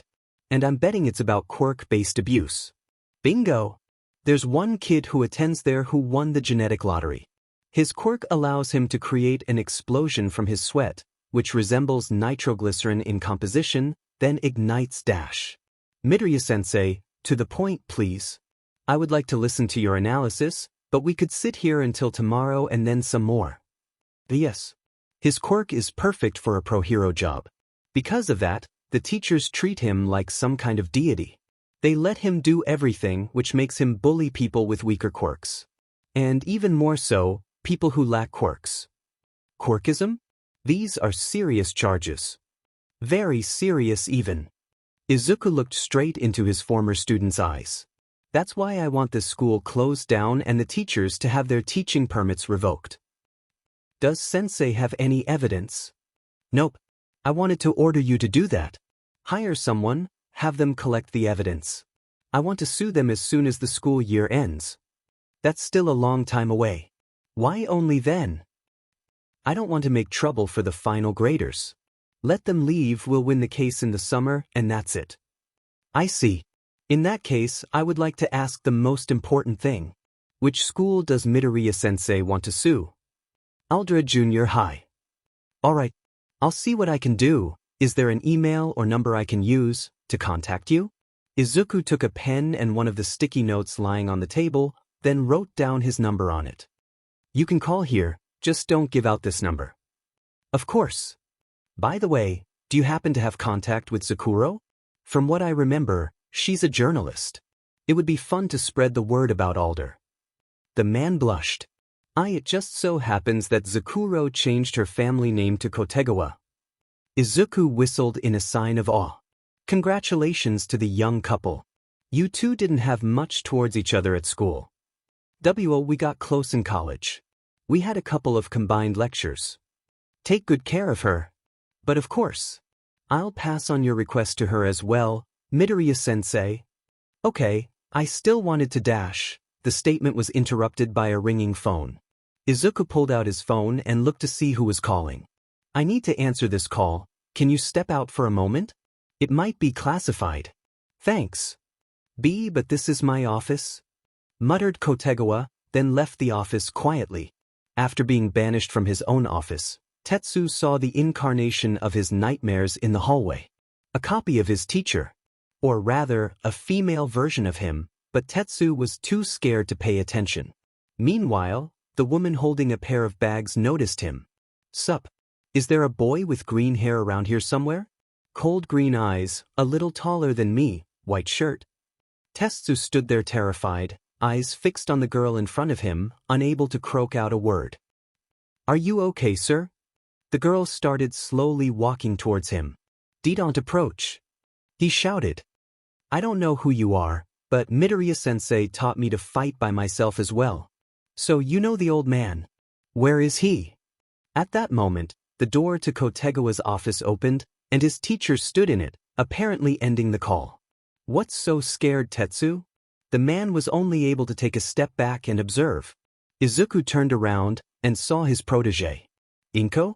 Already done. Oh, there you are, old man. Yes, I just asked him where you were, and he just freaked out. There's more of you, exclaimed the terrified lawyer. Of course, I have a family. Izuku stated. You thought that in these 200 years, I haven't started a family? But you have nothing to fear, Inko is not like me. Tetsu reassured. At least not yet. And panic returned to the lawyer's face. Good, Midoriya-sensei. I'll call you when we have something determined. Bye, said the lawyer, then disappeared behind the door of his office. A former student? Inko asked. Yeah. I guess the knowledge that he would never get rid of me from his life overwhelmed him. Are we going back? Yes, let's go to the car. Standing at the traffic light, Izuku listened as Inko told him what she had bought herself. And I even have something for you. Inko reached into one of the bags located in the back seats. Tada! With a smile on her face, she presented him with a coffee mug, printed with a unicorn with big bags under its eyes, signed, "Life is like a game of chess. I can't play chess." Great. It fits me like a glove. Right? Yeah, right. Izuku moved off as the light turned green. By the way, this client will come this Saturday. This Saturday? A friend is supposed to come to see me. Then she will come, and you will study in silence. It's a short meeting. An hour, 2 at the most. HMPF. We'll be quiet, but you do something sweet in return. Cookies or cake? Biscuits. Unicorn biscuits. No problem. Izuku slowed down, then pulled into the underground car park of their building. The air was still crisp, the dew was still settling on the grass. The sound of ocean waves crashing on the sandy shore could be heard in the distance. From the nearby park came the twittering of hundreds of birds that began their day with the first rays of the sun. The sun itself was just starting to emerge from the horizon. The streets were quiet. Traffic was practically non-existent. The only vehicles on the road were trucks delivering fresh food to the shops, taxis taking the last participants of parties home, and cars of workers returning home after a night shift. The city is slowly coming to life. Such an early hour, when the vast majority of people have not yet got out of bed, one can see a running figure, dressed in a light blue hoodie with a zip and a hood on. On his feet are white running shoes and short shorts, reaching slightly above the knee. Headphones in his ears played the hits of the last century. Izuku was raised that way. Wake up early, go to bed late. His morning started with a 10-kilometer run. He did not change his routine even after his disappearance, since it would be unnatural for him to do so. After more than 200 years, the routine really got into his blood and was as natural to him as breathing is to others. Covering the next meters at a fast pace, he got closer and closer to his goal. This was the first time in 4 years that he had run this path. He loved it because of the view that awaited him at the end of the road. With every breath he took, a small cloud of steam rose from his mouth. Passing the next corner, Izuku entered the last straight, at the end of which his reward awaited him. Speeding up slightly, Izuku covered the remaining distance, throwing his hood off his head, releasing the mess of his chaotic hair. With a wide smile on his lips and a spark in his eyes, he covered the last meter and turned to look at the marvelous sight that always calmed him. However, as quickly as a spark appeared in his cold eyes, it was just as quickly crushed by the sight that greeted him. Seeing the dump that had once been Takoba Beach, the smile immediately disappeared from his face, replaced by a grimace that was a combination of anger and disbelief. Izuku slowly approached the dump. A dump, because there was no trace of a sandy shoreline here. The mountains of junk even obscured the view of the ocean he had come here for. Carefully, he made his way across the dump, eventually climbing up one of the piles of debris and looking out over the ocean he had come here for. Despite the circumstances, the ocean was still beautiful. The sun was slowly rising from the horizon, still half hidden behind it. The golden rays of the sun reflected on the waving surface of the water, creating a picture as if from a postcard. The view was breathtaking. Thanks to this scenery, Izuku was able to calm down slightly. He jumped down from the pile of rubbish and put his hood back on. When he returns, he needs to find out what brought this place to this state, but regardless of the outcome of his search, he already knows what he has to do anyway. Inko had to go through the workout anyway, right? After returning to his flat, Izuku went to wash off the sweat that covered him after his morning routine. Stepping out of the shower, he changed into his favorite black military trousers with extra pockets and a loose white t-shirt. He then prepared his coffee blend and breakfast for himself and Inko, putting her portions in the refrigerator. He then stretched out on the couch, watching the news. After eating breakfast and drinking an unhealthy amount of caffeine, Izuku decided to get a few things in order related to his absence. He opened the door to his office, then settled into his oversized office chair. With his right hand, he reached into a row of folders lined up on a shelf to take from it a thick folder signed Cash. Then he turned on his computer and typed in his password, which seemed nonsensically long and complicated to an outside observer. Launching the browser, Izuku logged on to his business email. Numerous job offers as a Quirks analyst appeared before his eyes. However, he was not interested in these offers and quickly deleted them. Messages from 3 senders remained in his inbox: UA, University of Tokyo, and the Ministry of Defense. Izuku furrowed his brow. For 4 years he had received 4 messages from the University of Tokyo, each with the same title. They were requests to give lectures about quirks. Being a worldwide known expert on the subject of quirks, even if not under his real name, it is only natural to receive such invitations. Izuku is not only one of the most renowned and well-known experts in this field, he is also one of the first people in the world to be known as such an expert. He has already received invitations to give lectures at various universities and conventions in the past, but rarely accepts them. However, he has always accepted offers from the University of Tokyo. He has been away for a couple of years, but if he receives another invitation, he will gladly take it. Delivering these lectures is always a pleasure. Other lecturers and the most diligent of students come to them. Not surprisingly, the attendance is quite small. Most think that each one of the founding fathers of the subject should have been dead for about 200 years.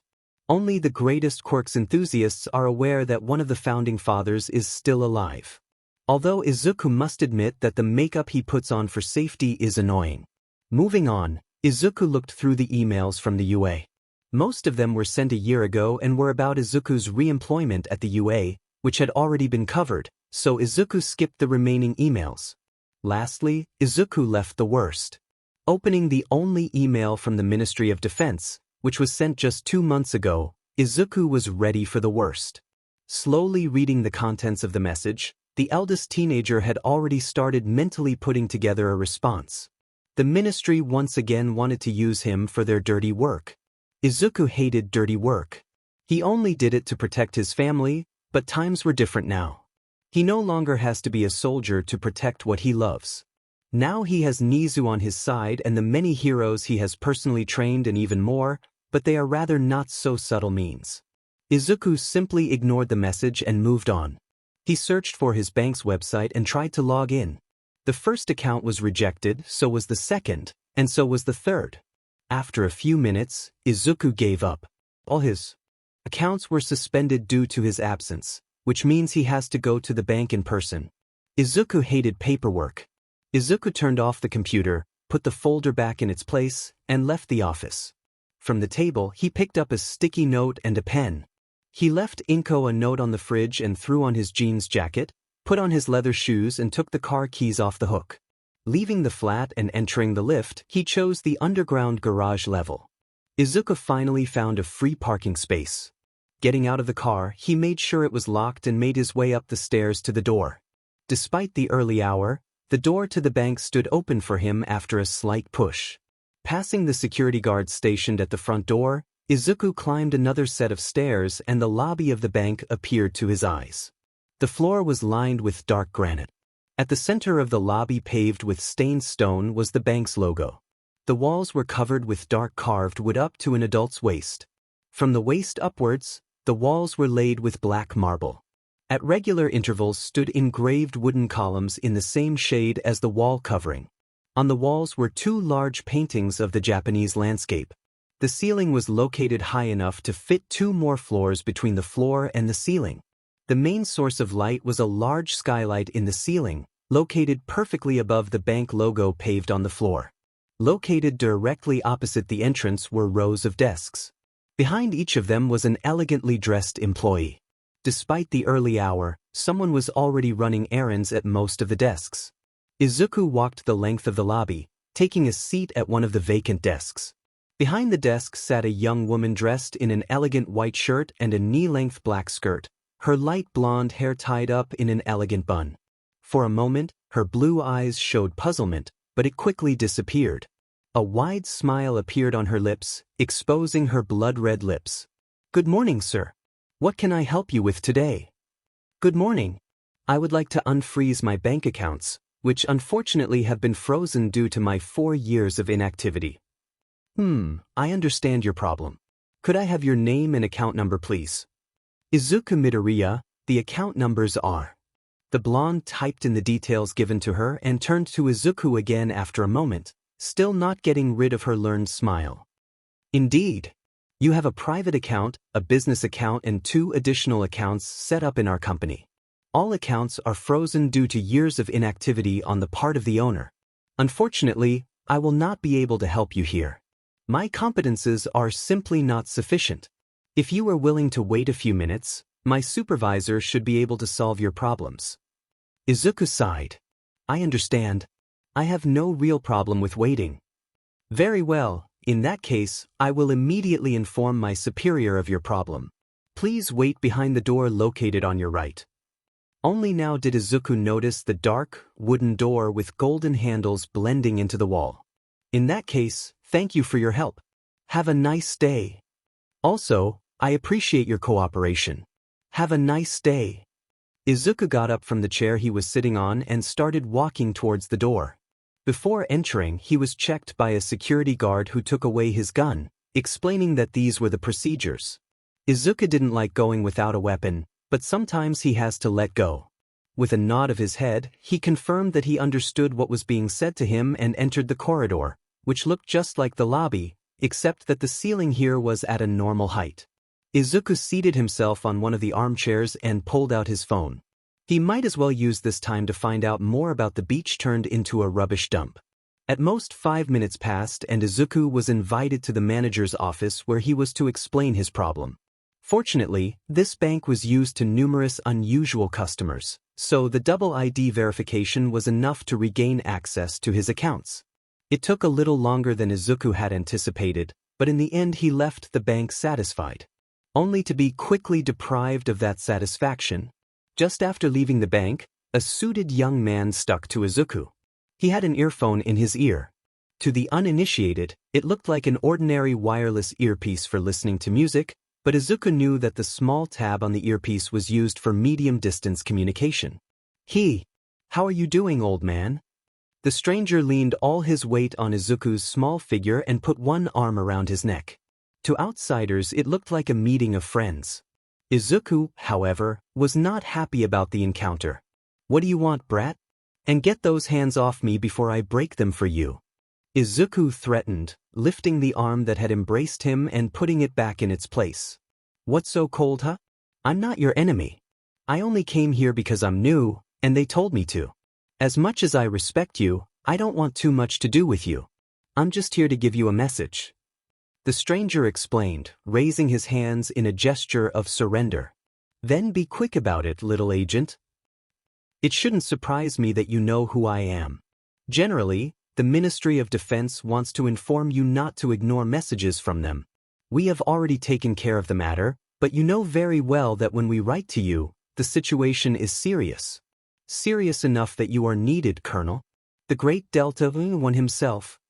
As the last words escaped from his mouth, the temperature in his surroundings dropped a few degrees.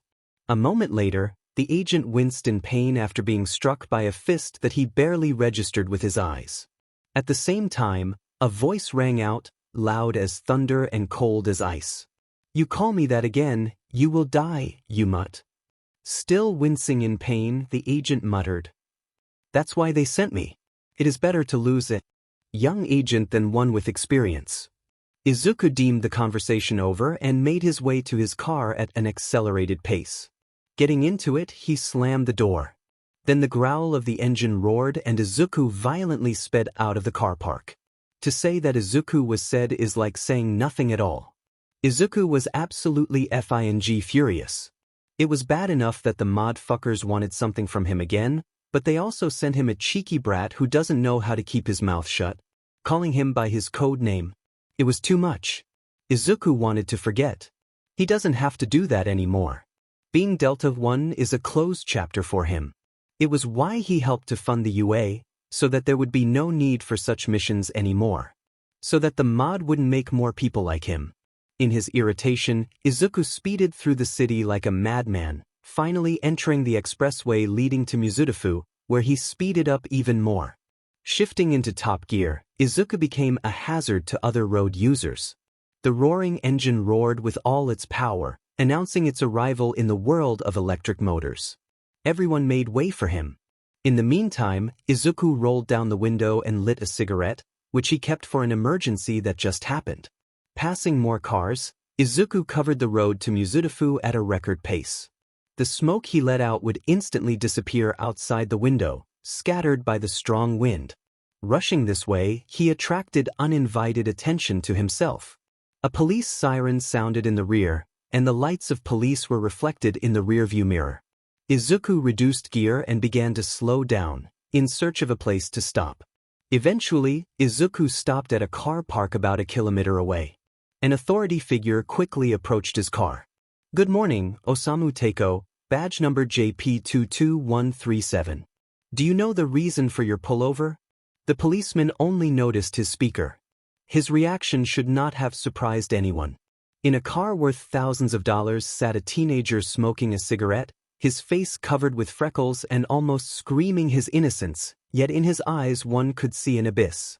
A cold and empty abyss, at the bottom of which one could see the outlines of something terrible. The eyes of a proven veteran could not belong to a teenager. "Yeah, speeding, and you'll probably find something else. Be quick." His voice was sharp. "May I have your ID and driving license, please?" Izuku quickly searched his pockets and handed the documents to the policeman. The man quickly looked them over. "You think I'm stupid, boy? Born in 2019?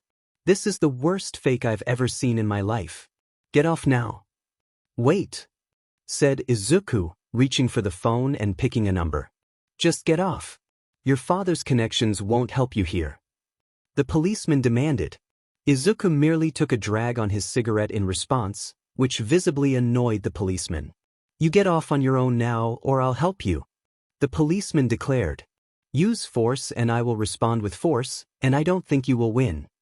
The policeman was already about to reply something, but someone on the other end of the handset finally picked up the phone. "Public Security Intelligence Agency, Department 1, how may I help you? This is Mercury. Deputy Director Agawa, please." "Just a moment. Let justice be done. Though the heavens fall. I'm diverting the call now." A beep could be heard on the other side of the phone. After a moment, a tired, male voice sounded. "Agawa Ikuo on the phone. This is Mercury speaking. I was stopped by a police officer. I would appreciate your help because I don't have the energy to deal with him today." For a moment, loud breathing could be heard on the other side of the receiver. "So you are really back. It's good to hear from you again. Give me the badge number." "JP22137. JP22137. Noted. I'll make a phone call right away and the problem will be over. Goodbye, Mercury." "Goodbye." Izuku's caller hung up. "No more of this good stuff, get off. No one will fall for your bluffs." A clearly annoyed policeman spoke up. "We're about to find out if I was bluffing." Izuku took one last drag on his cigarette. He had already smoked the whole thing. A moment later, the policeman's radio beeped. The policeman walked away to take new orders. A moment later, he returned to Izuku, a few shades paler. "Why, you're free to go, sir," he exclaimed with a clear note of fear in his voice. "Thanks and screw you," Izuku replied, starting the car again and taking off with a screech of tires. It wasn't fair of him to take it out on the poor man doing his job like that. Izuku was aware of that, but at the moment there was no better option. It was better to cool off along the way than to force Inko to see him like this. Izuku was still irritated, but it was better now. He'd get some practice in the at-home gym, and he'd be just like he used to be. Inko woke up very late as usual. When she woke up, the sun was pouring through the window, already high enough on the horizon to tower over the skyscrapers that decorated the city center. However, waking up and getting out of bed were two different things.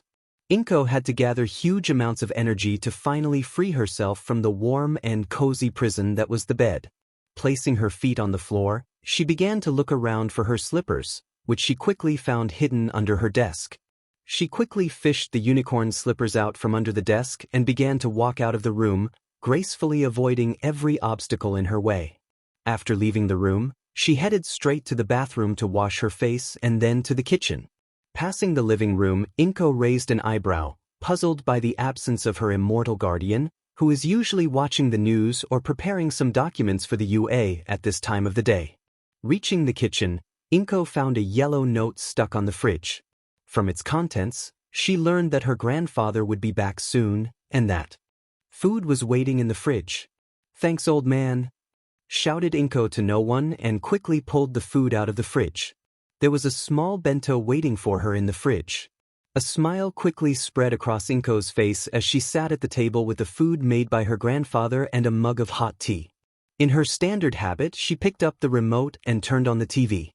She was lucky enough to catch the end of her favorite show about heroes. Enjoying every bite of her meal, Inko curiously watched the list of the most popular heroes of the month. On the podium, as was always, All Might, closely followed by the flammable fucker, as her grandfather taught her to call Endeavor, and the honorable bronze going to Hawks. Nothing new. However, Inko was delighted to learn that first place in the rescue hero category went to 13. She was so happy because she is one of her favorite heroes. She is only a couple of people behind her. In addition, Best Genist was also honored for his charity work on behalf of orphans. Finishing her food, Inko turned off the TV and got up from the table. She quickly cleaned up after herself and headed for the bathroom, where she brushed her teeth and had a quick morning toilet. She also changed out of her colorful pajama that looked like a unicorn, which she only wore because it was warm and comfortable for no other reason, into a black t-shirt and light jeans. "All right, now what?" Inko asked herself. She didn't have any plans for today, and she has a friend coming tomorrow to study together for her UA exams, so she's taking a day off today. Exactly. She has a friend coming to visit her tomorrow. She has to clean up the total mess that is in her room. Inko quickly ran to her room and opened the door. Only now did she decide to stop ignoring her mess. Did she really live in such a mess? After all, there is barely room to walk around here. How did she even function here? Inko sighed, then entered the minefield with a battle attitude, intent on clearing it. She started by tossing clothes, books, and cosmetics into separate piles. This alone took her a while. Now it was time for the next step, to sort everything. Inko stubbornly started to sort the clothes by colors and separate them into their separate piles, then transported them one by one to the laundry room, where she threw them into the washing machine, making sure beforehand that she would not spoil anything during the washing. This was something new for Inko. She had done laundry before, but Auntie Mai had everything already set up and all she had to do was put the clothes in the washing machine and press start. While the clothes were washing, Inko set about getting the books. She divided them into two piles, school books and books. She quickly arranged the books on one of the bookshelves given to her by the old man after he saw how messy her room was. She arranged them one by one. Each series was arranged from volume 1 to the last. Heavy literature on the top shelf, non-fiction a shelf lower, fantasy even lower, and at the very bottom her collection of manga and comics about heroes. She didn't have too many of them, but being a fan of heroes, she had to have a few. She then started with the school books, which she sorted into simple piles, according to the subject, and arranged them in a cabinet attached to the desk. Last were the cosmetics, which Inko had the biggest problem with. When she started using cosmetics, she was already living at Aunt Mai's house, where they don't pay too much attention to it. But even heroines use cosmetics, so she started to use them too. It's not that she can't use them or doesn't know what they're for. It's just that she has no idea how to sort them and where to put them. Not letting that bother her for long, Inko lined them up on the dressing table in disorder and called it a day. Done, she announced to the empty flat with great enthusiasm and a measure of fatigue in her voice. The room actually looked neat now. Now that there was no more banging around on the floor, she noticed the gray soft carpet on the floor. Inko stood with her chest proudly out and her hands on her hips, as if she had just performed an act that would change the course of history. As she stood like this and looked around the room that was lit up by the large window, she took notice of the amount of hero merch she had. When she was still living with her Aunt Mai, her friends from school often dropped by, so she didn't want to come off as a nerd. That and the fact that her cousin was quite destructive. But now that she had moved to Mizudafu, She could let loose and post whatever she wanted. Given that her friend is also applying to the UA, her posters should not be a problem. Still, the amount of them was overwhelming even for her. In a dirty room, it wasn't that noticeable. Inko quickly dug one of her cardboard boxes out of the cabinet and began pulling the posters she deemed as overkill off the walls. She limited herself to only 4 heroes, all Mikt, Miruko, 13 and Recovery Girl. Besides the posters, she also had a few gadgets like 13's alarm clock and a paperclip in the form of Miruko. There were also figurines on the shelf above the desk. A 13 figurine that mimicked the heroine while using her quirk, a limited edition All Might figurine that she received from her parents, and 2 Recovery Girl figurines from her prime. Once she received from an old man as a gift when she was 7 and the other she recently won at auction. She had to work really hard to get her hands on it because some collector really wanted to get his hands on it. From the depths of the flat came a triple beeping, a sign that the laundry was over.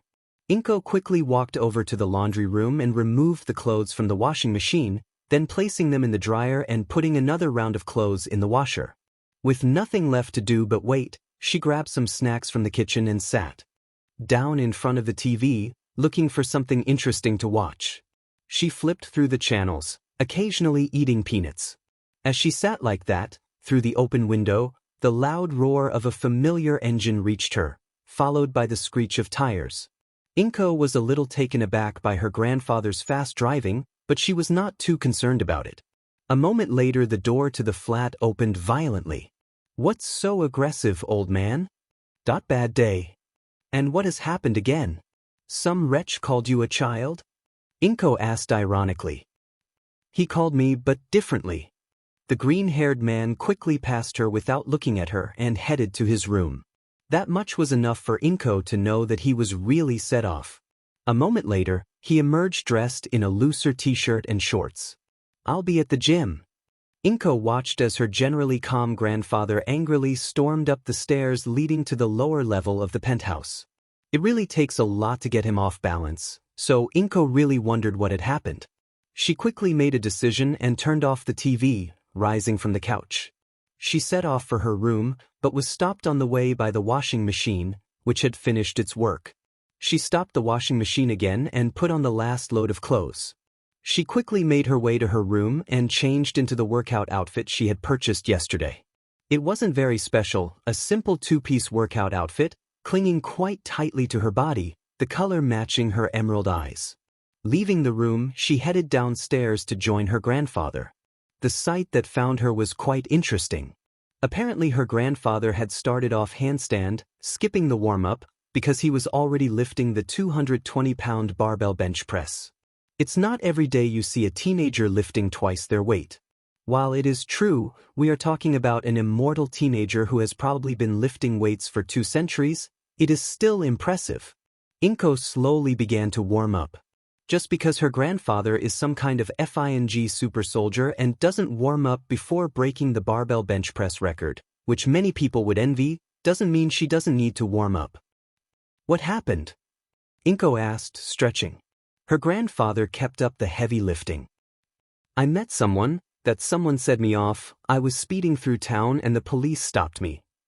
He answered her, pausing every so often to take a breath. "Long story short, Friday? You have a strange experience with Friday. What do you mean you were stopped by the police? You didn't kill that someone, did you?" Her guardian finally put down the barbell and got up from the bench. A trickle of sweat ran down his forehead. "No. Not yet." Inko stepped onto the running treadmill and fired up the medium program. "Should I be worried?" "About this guy, of course. They won't do anything to you anyway." The green-haired man walked over to the arm exercise machine and set the maximum 220 pounds, then sat down on it and lifted them without difficulty. "No. This is not your fight. Once you finish UA, don't get involved with government fuckers." "Once I finish UA? Don't I have to get in first?" "You have to get in, but relax. With me as your coach and tutor you'll get in without a problem. If I'm being honest, I already have a workout for you." Apparently the training was working, because there was less anger in each of his words. The old man knew how to calm himself down. Inko felt a shiver run through her. Her grandfather as a teacher? It's going to happen to her anyway. Why should she start this hell right now? It's not fair. I can handle my studies, thanks. If you can't handle it, I'll help you. Whether you like it or not. Inko had already started to catch a little breathlessness. Meanwhile, the old man showed no signs of fatigue other than sweating. What did you mean by workout? Do something useful for you and society. We start tomorrow. Don't worry, I'll wake you up.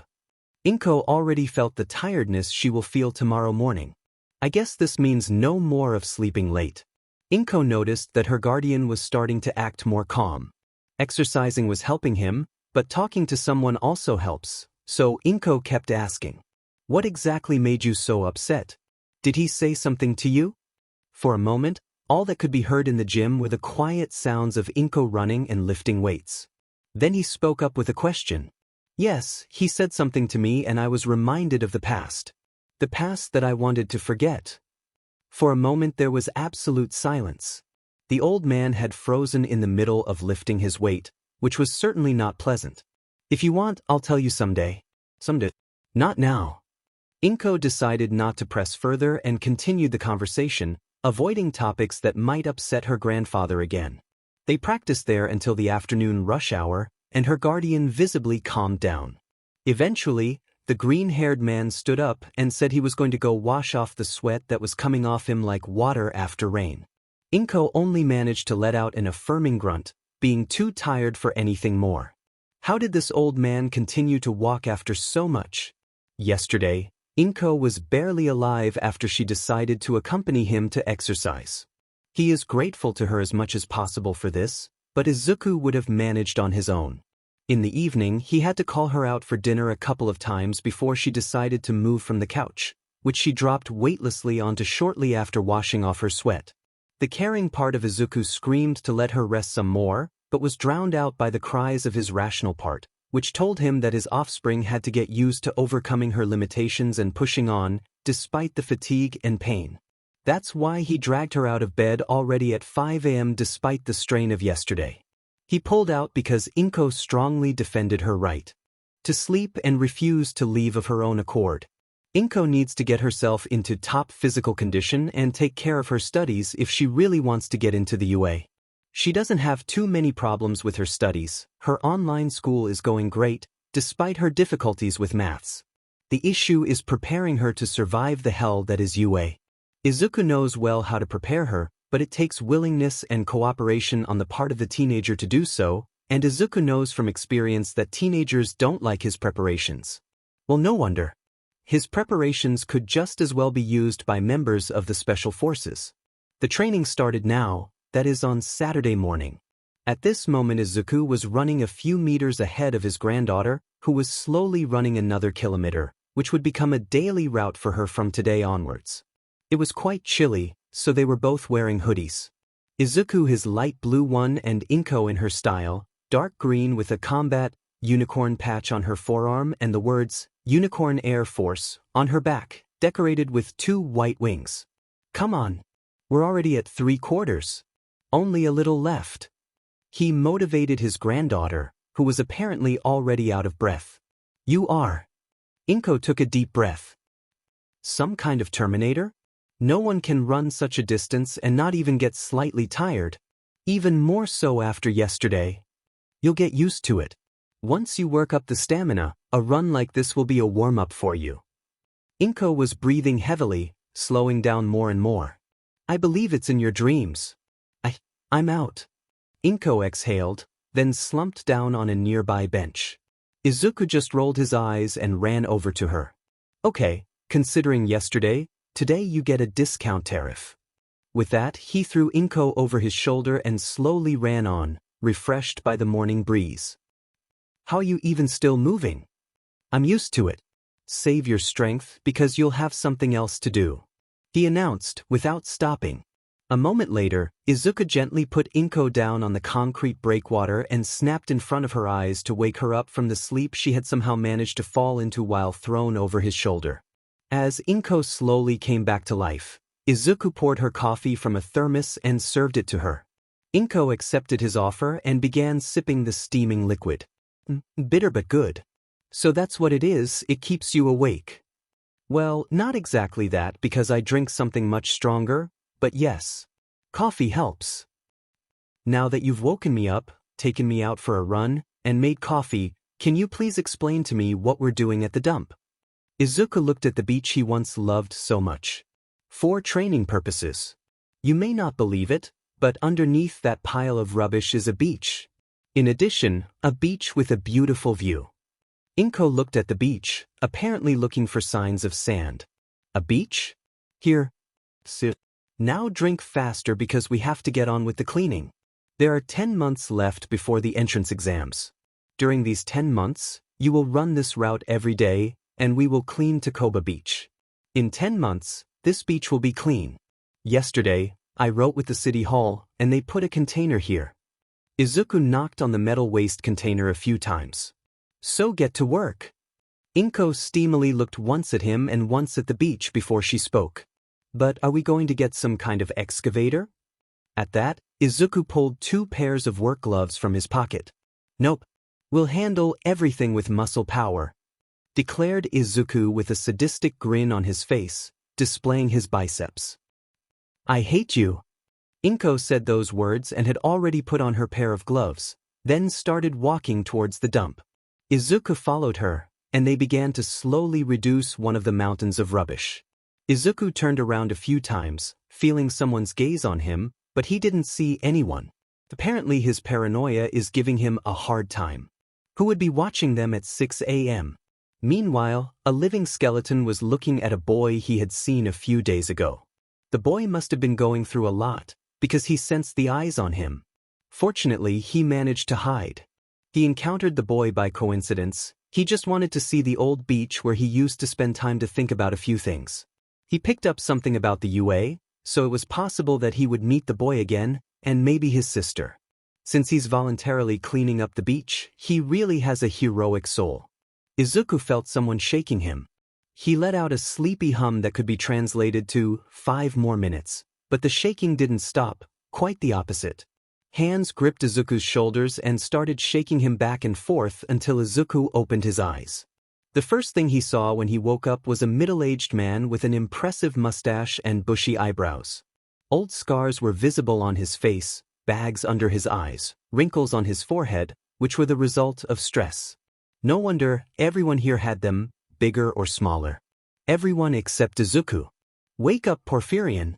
Clitius and Mimas make contact with the enemy. They are going with the captives, and it is your duty to decide the fate of the captives. The man who was known to Izuku by the code name Polybotes spoke up. It is time to get up anyway, it is about to dawn. Saying this, the man walked off in his own direction, leaving Izuku to get up himself. Izuku lay on the warm field bed for a moment more before sitting up on the bed, not letting his feet touch the cold floor. He quickly found his black military boots and put them on, before getting up and stretching, yawning. He then made his way towards the light that was seeping through the slightly open curtain of his room. Each of his steps made a loud sound, signaling his presence. Passing through a small corridor, Izuku stepped through another curtain, getting into the main part of the tent. In the main room were Polybotes, boiling water at a table they called the kitchen, and 2 other people.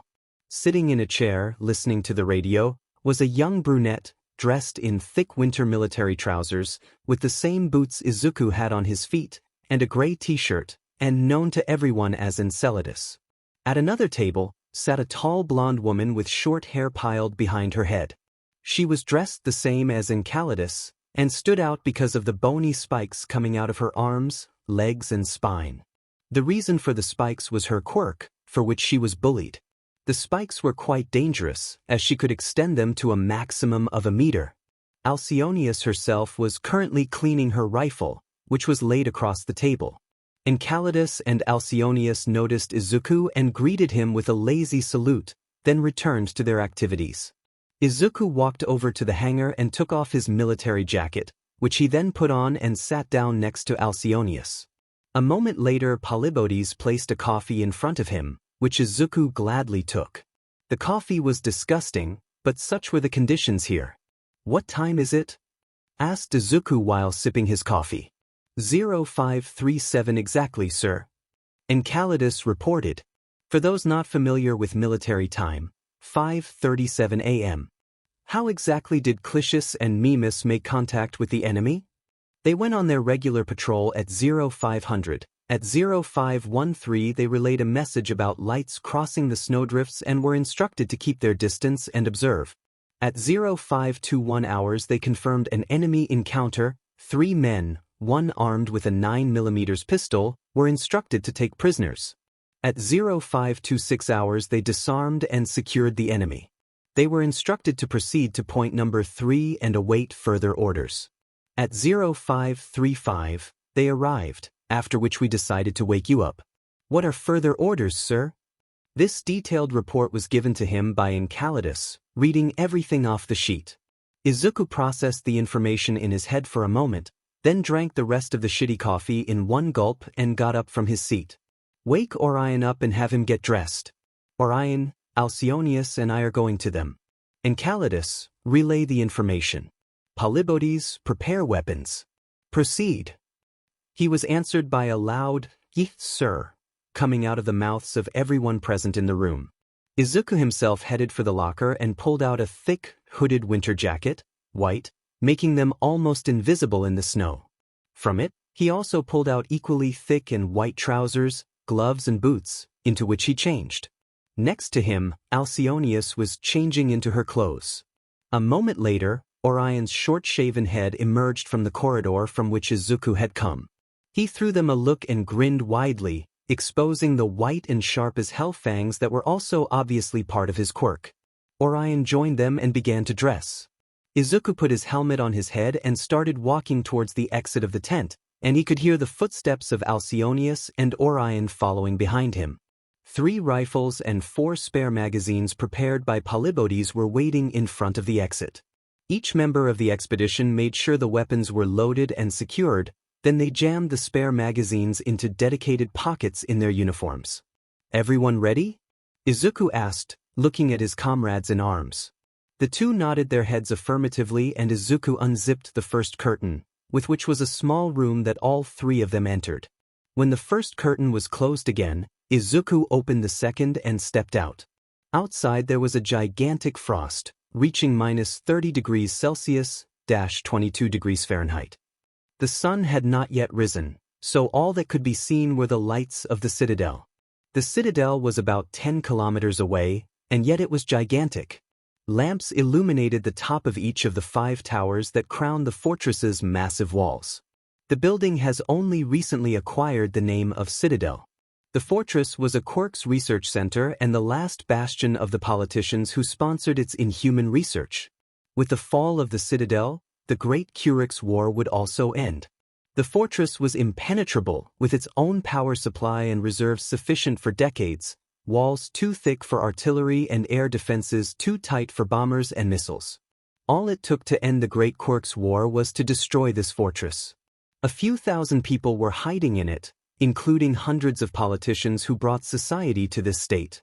Politicians who refused to recognize the minority gifted with quirks as human beings. After 30 years, the people had had enough and a global civil war began, which is now in its 4th year. Izuku has been taking part in it since day 1, although he has only been a soldier for 3. The cold winds stung Izuku's eyes and the frost dried his mouth. Izuku put on a mask, covering his face up to his nose. Over his eyes, he slipped the goggles that had so far been resting on his helmet. Turning, he noticed that his companions already put on their masks and goggles. He raised a hand to his temple and pressed a button. He heard a quiet hum in response. Enceladus, this is Porphyrion. How do you read me? Over. Beep. Loud and clear Porphyrion. Over. We are heading north to point #expect to arrive at 0612 to relay information to Clitius and Mimas. I will report if there are difficulties. Until then, silence on the ether. Over. Understood, over and out. Izuku switched on the torch attached to his weapon and moved on, closely followed by 2 of his subordinates. Izuku made his way through the paths marked out in the 2-meter-high snowdrifts by the scouts. It was already the end of December, and the only source of light were their weak torches. It would be best if they walked completely in the dark, but then they would inevitably get lost in the snow maze. It had been snowing continuously for days, so the paths became more and more faded, covered with more and more snowflakes. Currently, Izuku was leading Alcyonius and Orion, relying mainly on the map he had carved into his memory. The Giants squad is one of 6 squads specially formed to observe the Citadel. The Citadel was no longer able to launch any counterattacks, and the weather conditions effectively prevented snipers from operating, but caution was still taken. The objective of the 6 squads was to observe the fortress and not allow it to be evacuated. Sporadically there were situations like this one, when a small group of people got out of the Citadel. These were mainly people who could not stand the siege, which had already lasted 4 months, and preferred to be taken prisoner. At this point, one of the teams would take them over. Each squad was made up of volunteers from all over the world. They knew basically nothing about each other. The concept of name did not exist for them. They knew each other only by their code names. The squads themselves were formed as part of Operation Tartarus. The name of the operation comes from Greek mythology, where Tartarus was the deepest of the abysses of the underworld, where the enemies of the gods were imprisoned. Crossing one snowdrift after another, reaching the overly tall Orion to his chest, the team began to approach their goal. It was exactly 0617, so they fit within the predicted time window. Izuku signaled with his hand, letting his subordinates know to stop. He himself walked over to the snowdrift where the wooden pole had been driven into and shoveled the snow away with his hand. What appeared before his eyes was a wooden hatch. Not thinking much, he knocked on it 6 times, then stopped and knocked twice more after half a minute. The hatch opened, and a rifle barrel emerged, aiming straight at the green-haired soldier's right eye. Izuku instinctively put his finger over the trigger, but quickly took it off. Noting the lack of reaction from outside, a helmet and a pair of abyss-black eyes, devoid of anything else, emerged from a hole in the ground. Simply absorbing any light, blackness.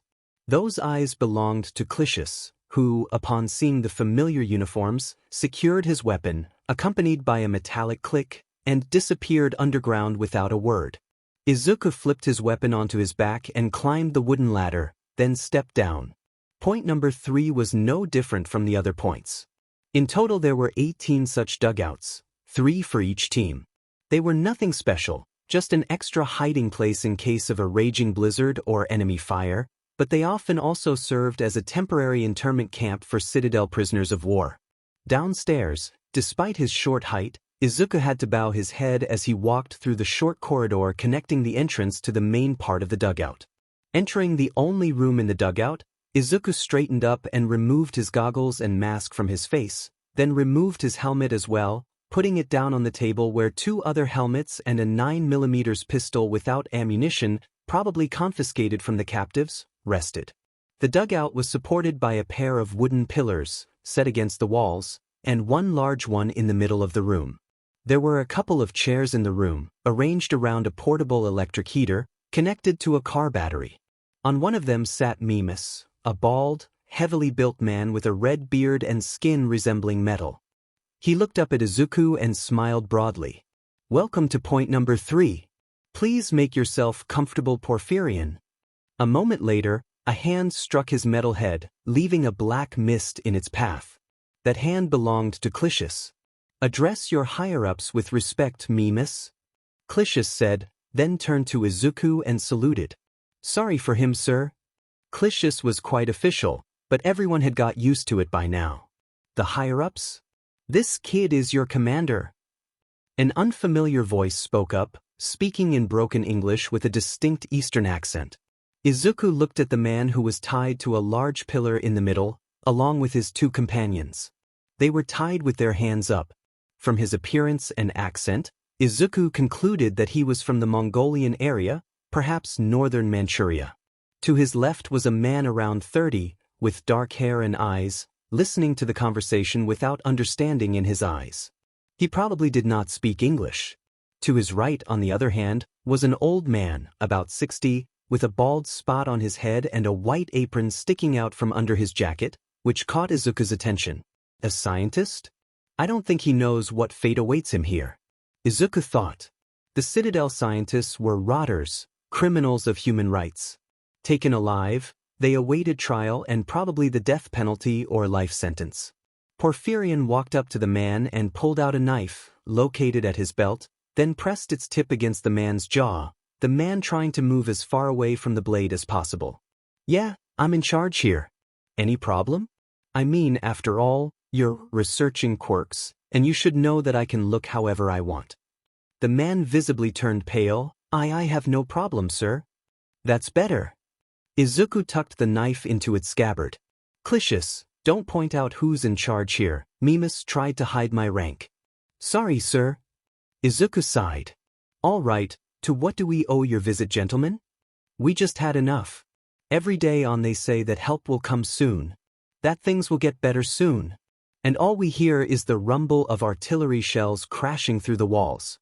Some people have families, demon it. We want to go back even after the prison sentence. We'll say anything." A balding old man answered the question. A man with Mongolian features confirmed, and a third took the example of his companion and made a loud. "So what? You escaped?" "Exactly. During the shift of guards we opened the exit and escaped. They tried to chase us but quickly gave up. They thought that the Siberian climate would kill us." The Mongol replied. "Okay, at first tell me more about what you were doing inside," said Izuku, sitting down with Mimas and warming his hands by the heater. I was a medic. I can be helpful," exclaimed the old man. "I was a security guard with the rank of major, and Maxim was a security guard with the rank of corporal. He doesn't speak English." Izuku was silent for a moment, then, without looking at the captives, he merely said, "Alcyonius, Major." The woman had served with him for 3 months and knew what it meant. She rolled up her sleeve to the level of her forearm, and a blunt, bony spike grew from her elbow, with which she then struck the captive in the face. The man let out a groan of pain. "Tell me, Major, who is our medic?" asked Izuku in Russian. "Only in simple words. I only know the basics of Russian." The Major did not answer, but Maxim's eyes widened, and he answered for him. The Major wasn't lying. We were security guards. And the doctor worked in section number 3. There they were. Maxim searched for a moment for words that someone who only knew the basics would understand. "They were slicing up people like you." That much was enough for fury to light up in Izuku's eyes. "Thank you, Maxim. Do you have family?" The confused Russian nodded. Izuku smiled slightly and changed his language back to English. "Orion, prepare Maxim and his superior for transport. Inform Enceladus to prepare transport for the 2 captives." The doctor turned pale. "What about me? After all, I'm here too." "Doctor, medics don't slice people up." A sadistic smile bloomed on the green-eyed commander's face. "But you can save yourself if you give us some information." "Anything." Doc vowed, in the time it took Orion and Mimas to uncuff the security guards. "Then give me the access code to the Citadel's main defense server." The doctor's eyes widened, but they quickly returned to normal. His priority was his own survival, and it was clear to see. "OLC Jameson Clause Yiktik KD Kurske." Izuku wrote down the code on a piece of paper, after which he sat down and started thinking. After a few minutes, he burst out laughing. "Caesar's cipher? A shift of 6 letters. Decrypting the code, it means, if my death will benefit science, then kill me." The doctor looked puzzled. "What you are doing is not science. It's a crime against the humankind." Doctor snorted. "You cannot be called HMO sapiens, you are a different species." "Maybe, but if we're not human, then we are the next stage of evolution." Izuku, still smiling, replied. "The old species must make room for the new, doctor." The doctor tried to say something more, but Izuku ended the conversation with him. Alcyonius, seeing the lack of interest in her commander's conversation, quickly silenced the doctor by putting a GG in his mouth, having previously forced the air out of his lungs by elbowing him hard in the stomach. Porphyrion picked up the radio and spoke. "Beep. Enceladus, this is Porphyrion. Put me through to Hades." "Over." Understood Porphyrion, already connecting. "Over and out." "Porphyrion, this is Hades. What's the problem? Over. We questioned the captive. He revealed to us the supposed code of the enemy air defense system. We need confirmation. Over. Roger. Pass the code. Over. OLSE Jakigzinfjord clause Yikdikzian KT Kuoske. Over. Message received. We will get back to you once the information has been verified. Over and out. While waiting for the information to be verified, Izuku looked at Maxim and his companion, sitting by the exit with their hands tied behind their backs. Clicius, Orion, and Mimas. Escort prisoners to operational base. While there, keep guard and await further instructions. Proceed. Izuku ordered, seeing the evident hope on the security major's face and the expression of confusion on the face of the unable to understand English Maxim. Yes, sir. The designated soldiers shouted at the same moment. All three put their helmets and face masks back on, then lifted their captives from the ground. The security major, led by Mimas, was the first to leave, followed by Maxim, led by Orion, and the convoy was closed by Clicius, holding the prisoners at gunpoint with his rifle. Moments after they disappeared, the radio came alive again. Beep. Porphyrion, this is Hades. We are confirming the authenticity of the access code. Over. Understood. Are there any instructions regarding the captive who revealed the information? Over. No instructions. Proceed as you see fit. Over. Understood. Over and out. The last words worried the doctor a little, but he still asked despite the GG in his mouth. Alcyonius let him speak. I wouldn't lie to you. I just want to survive. To meet my grandchildren again. Izuku snorted. The victims of your sick experiments also had families. They were also someone's grandchildren. The doctor visibly turned pale, but there was determination in his eyes. Before he could speak, however, the order resounded again. Alcyonius, prepare him for transport. We are leaving. The subordinate did not need to be told twice. She quickly cut the cord with which the doctor was tied to the column with a knife, then tied his hands behind his back. Meanwhile, Izuku put on his mask, helmet and goggles, dropping his rifle on his back. He grabbed the old man and led him to the ladder, holding him by the neck. Already on the surface, he kept his eyes on the prisoner, waiting for Alcyonius. When she too had left point number 3 and closed the hatch behind her, they began to walk back along the marked path. Alcyonius walked in front, the prisoner behind her, and Izuku behind the prisoner. They walked like this, in complete silence, broken only by the cold wind. It was already getting brighter. It was about 0700 hours. At some point Izuku whistled, to which Alcyonius reacted. After a while, they left the path and, making their way through the snowdrifts, walked in a different direction. Eventually they reached a small square, dug in the middle of high snow. Alcyonius blocked the other entrance to the square, turning to face her captive. The doctor took a step back and ran into Izuku, who pushed the old man back to the middle of the square. Do you know Latin, doctor? Izuku asked himself. Why, yes. The doctor replied, more questioningly than affirmatively. Then translate it for yourself, fiat justitiab. The doctor's face twisted in a grimace of horror. Let justice be done. No, please no. You said that if I told, I would be saved. Rut coelum.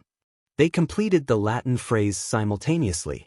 2 almost simultaneous bangs rang out, the source of which were 2 9mm pistols. One belonging to Porphyrion and the other to Alcyonius. A moment later, the corpse of the criminal collapsed to the ground, now with 2 holes in its forehead lobe. Holes from which dripped warm, crimson blood. Merry Christmas, doctor, said Izuku as another spark in his eyes was dying. Thanks to your death, this war will not last much longer. Thank you. The two simply turned and made their way away from the body, leaving the body to be covered by the snow. One of the reasons the team members only know each other's codenames is because the entire team is made up of killers. After Operation Tartarus, each of them will go their separate ways, never to meet again. Never to tell anyone what they did here. Governments have committed crimes against Quirks gifted people, and Quirked people repay the same. Such were the rules of the first Quirks War. The most brutal of all wars. An eye for an eye. A tooth for a tooth. A war crime for a war crime. Izuku woke up, all covered in sweat, with his heart rate racing and catching his breath greedily. It took him a moment to calm down, then he looked at the clock. For him, he wouldn't sleep again anyway, so he got up and started preparing for another school year at UA. He helped create UA so that the events of December 2052 would never happen again. He teaches at UA to create better people. The events that still haunt him 236 years after those events. Izuku would like to banish them, but he cannot. Christmas 2052 will never fade from Izuku's memory. This is who he is, a war criminal who tries in vain to make up for his wrongdoings.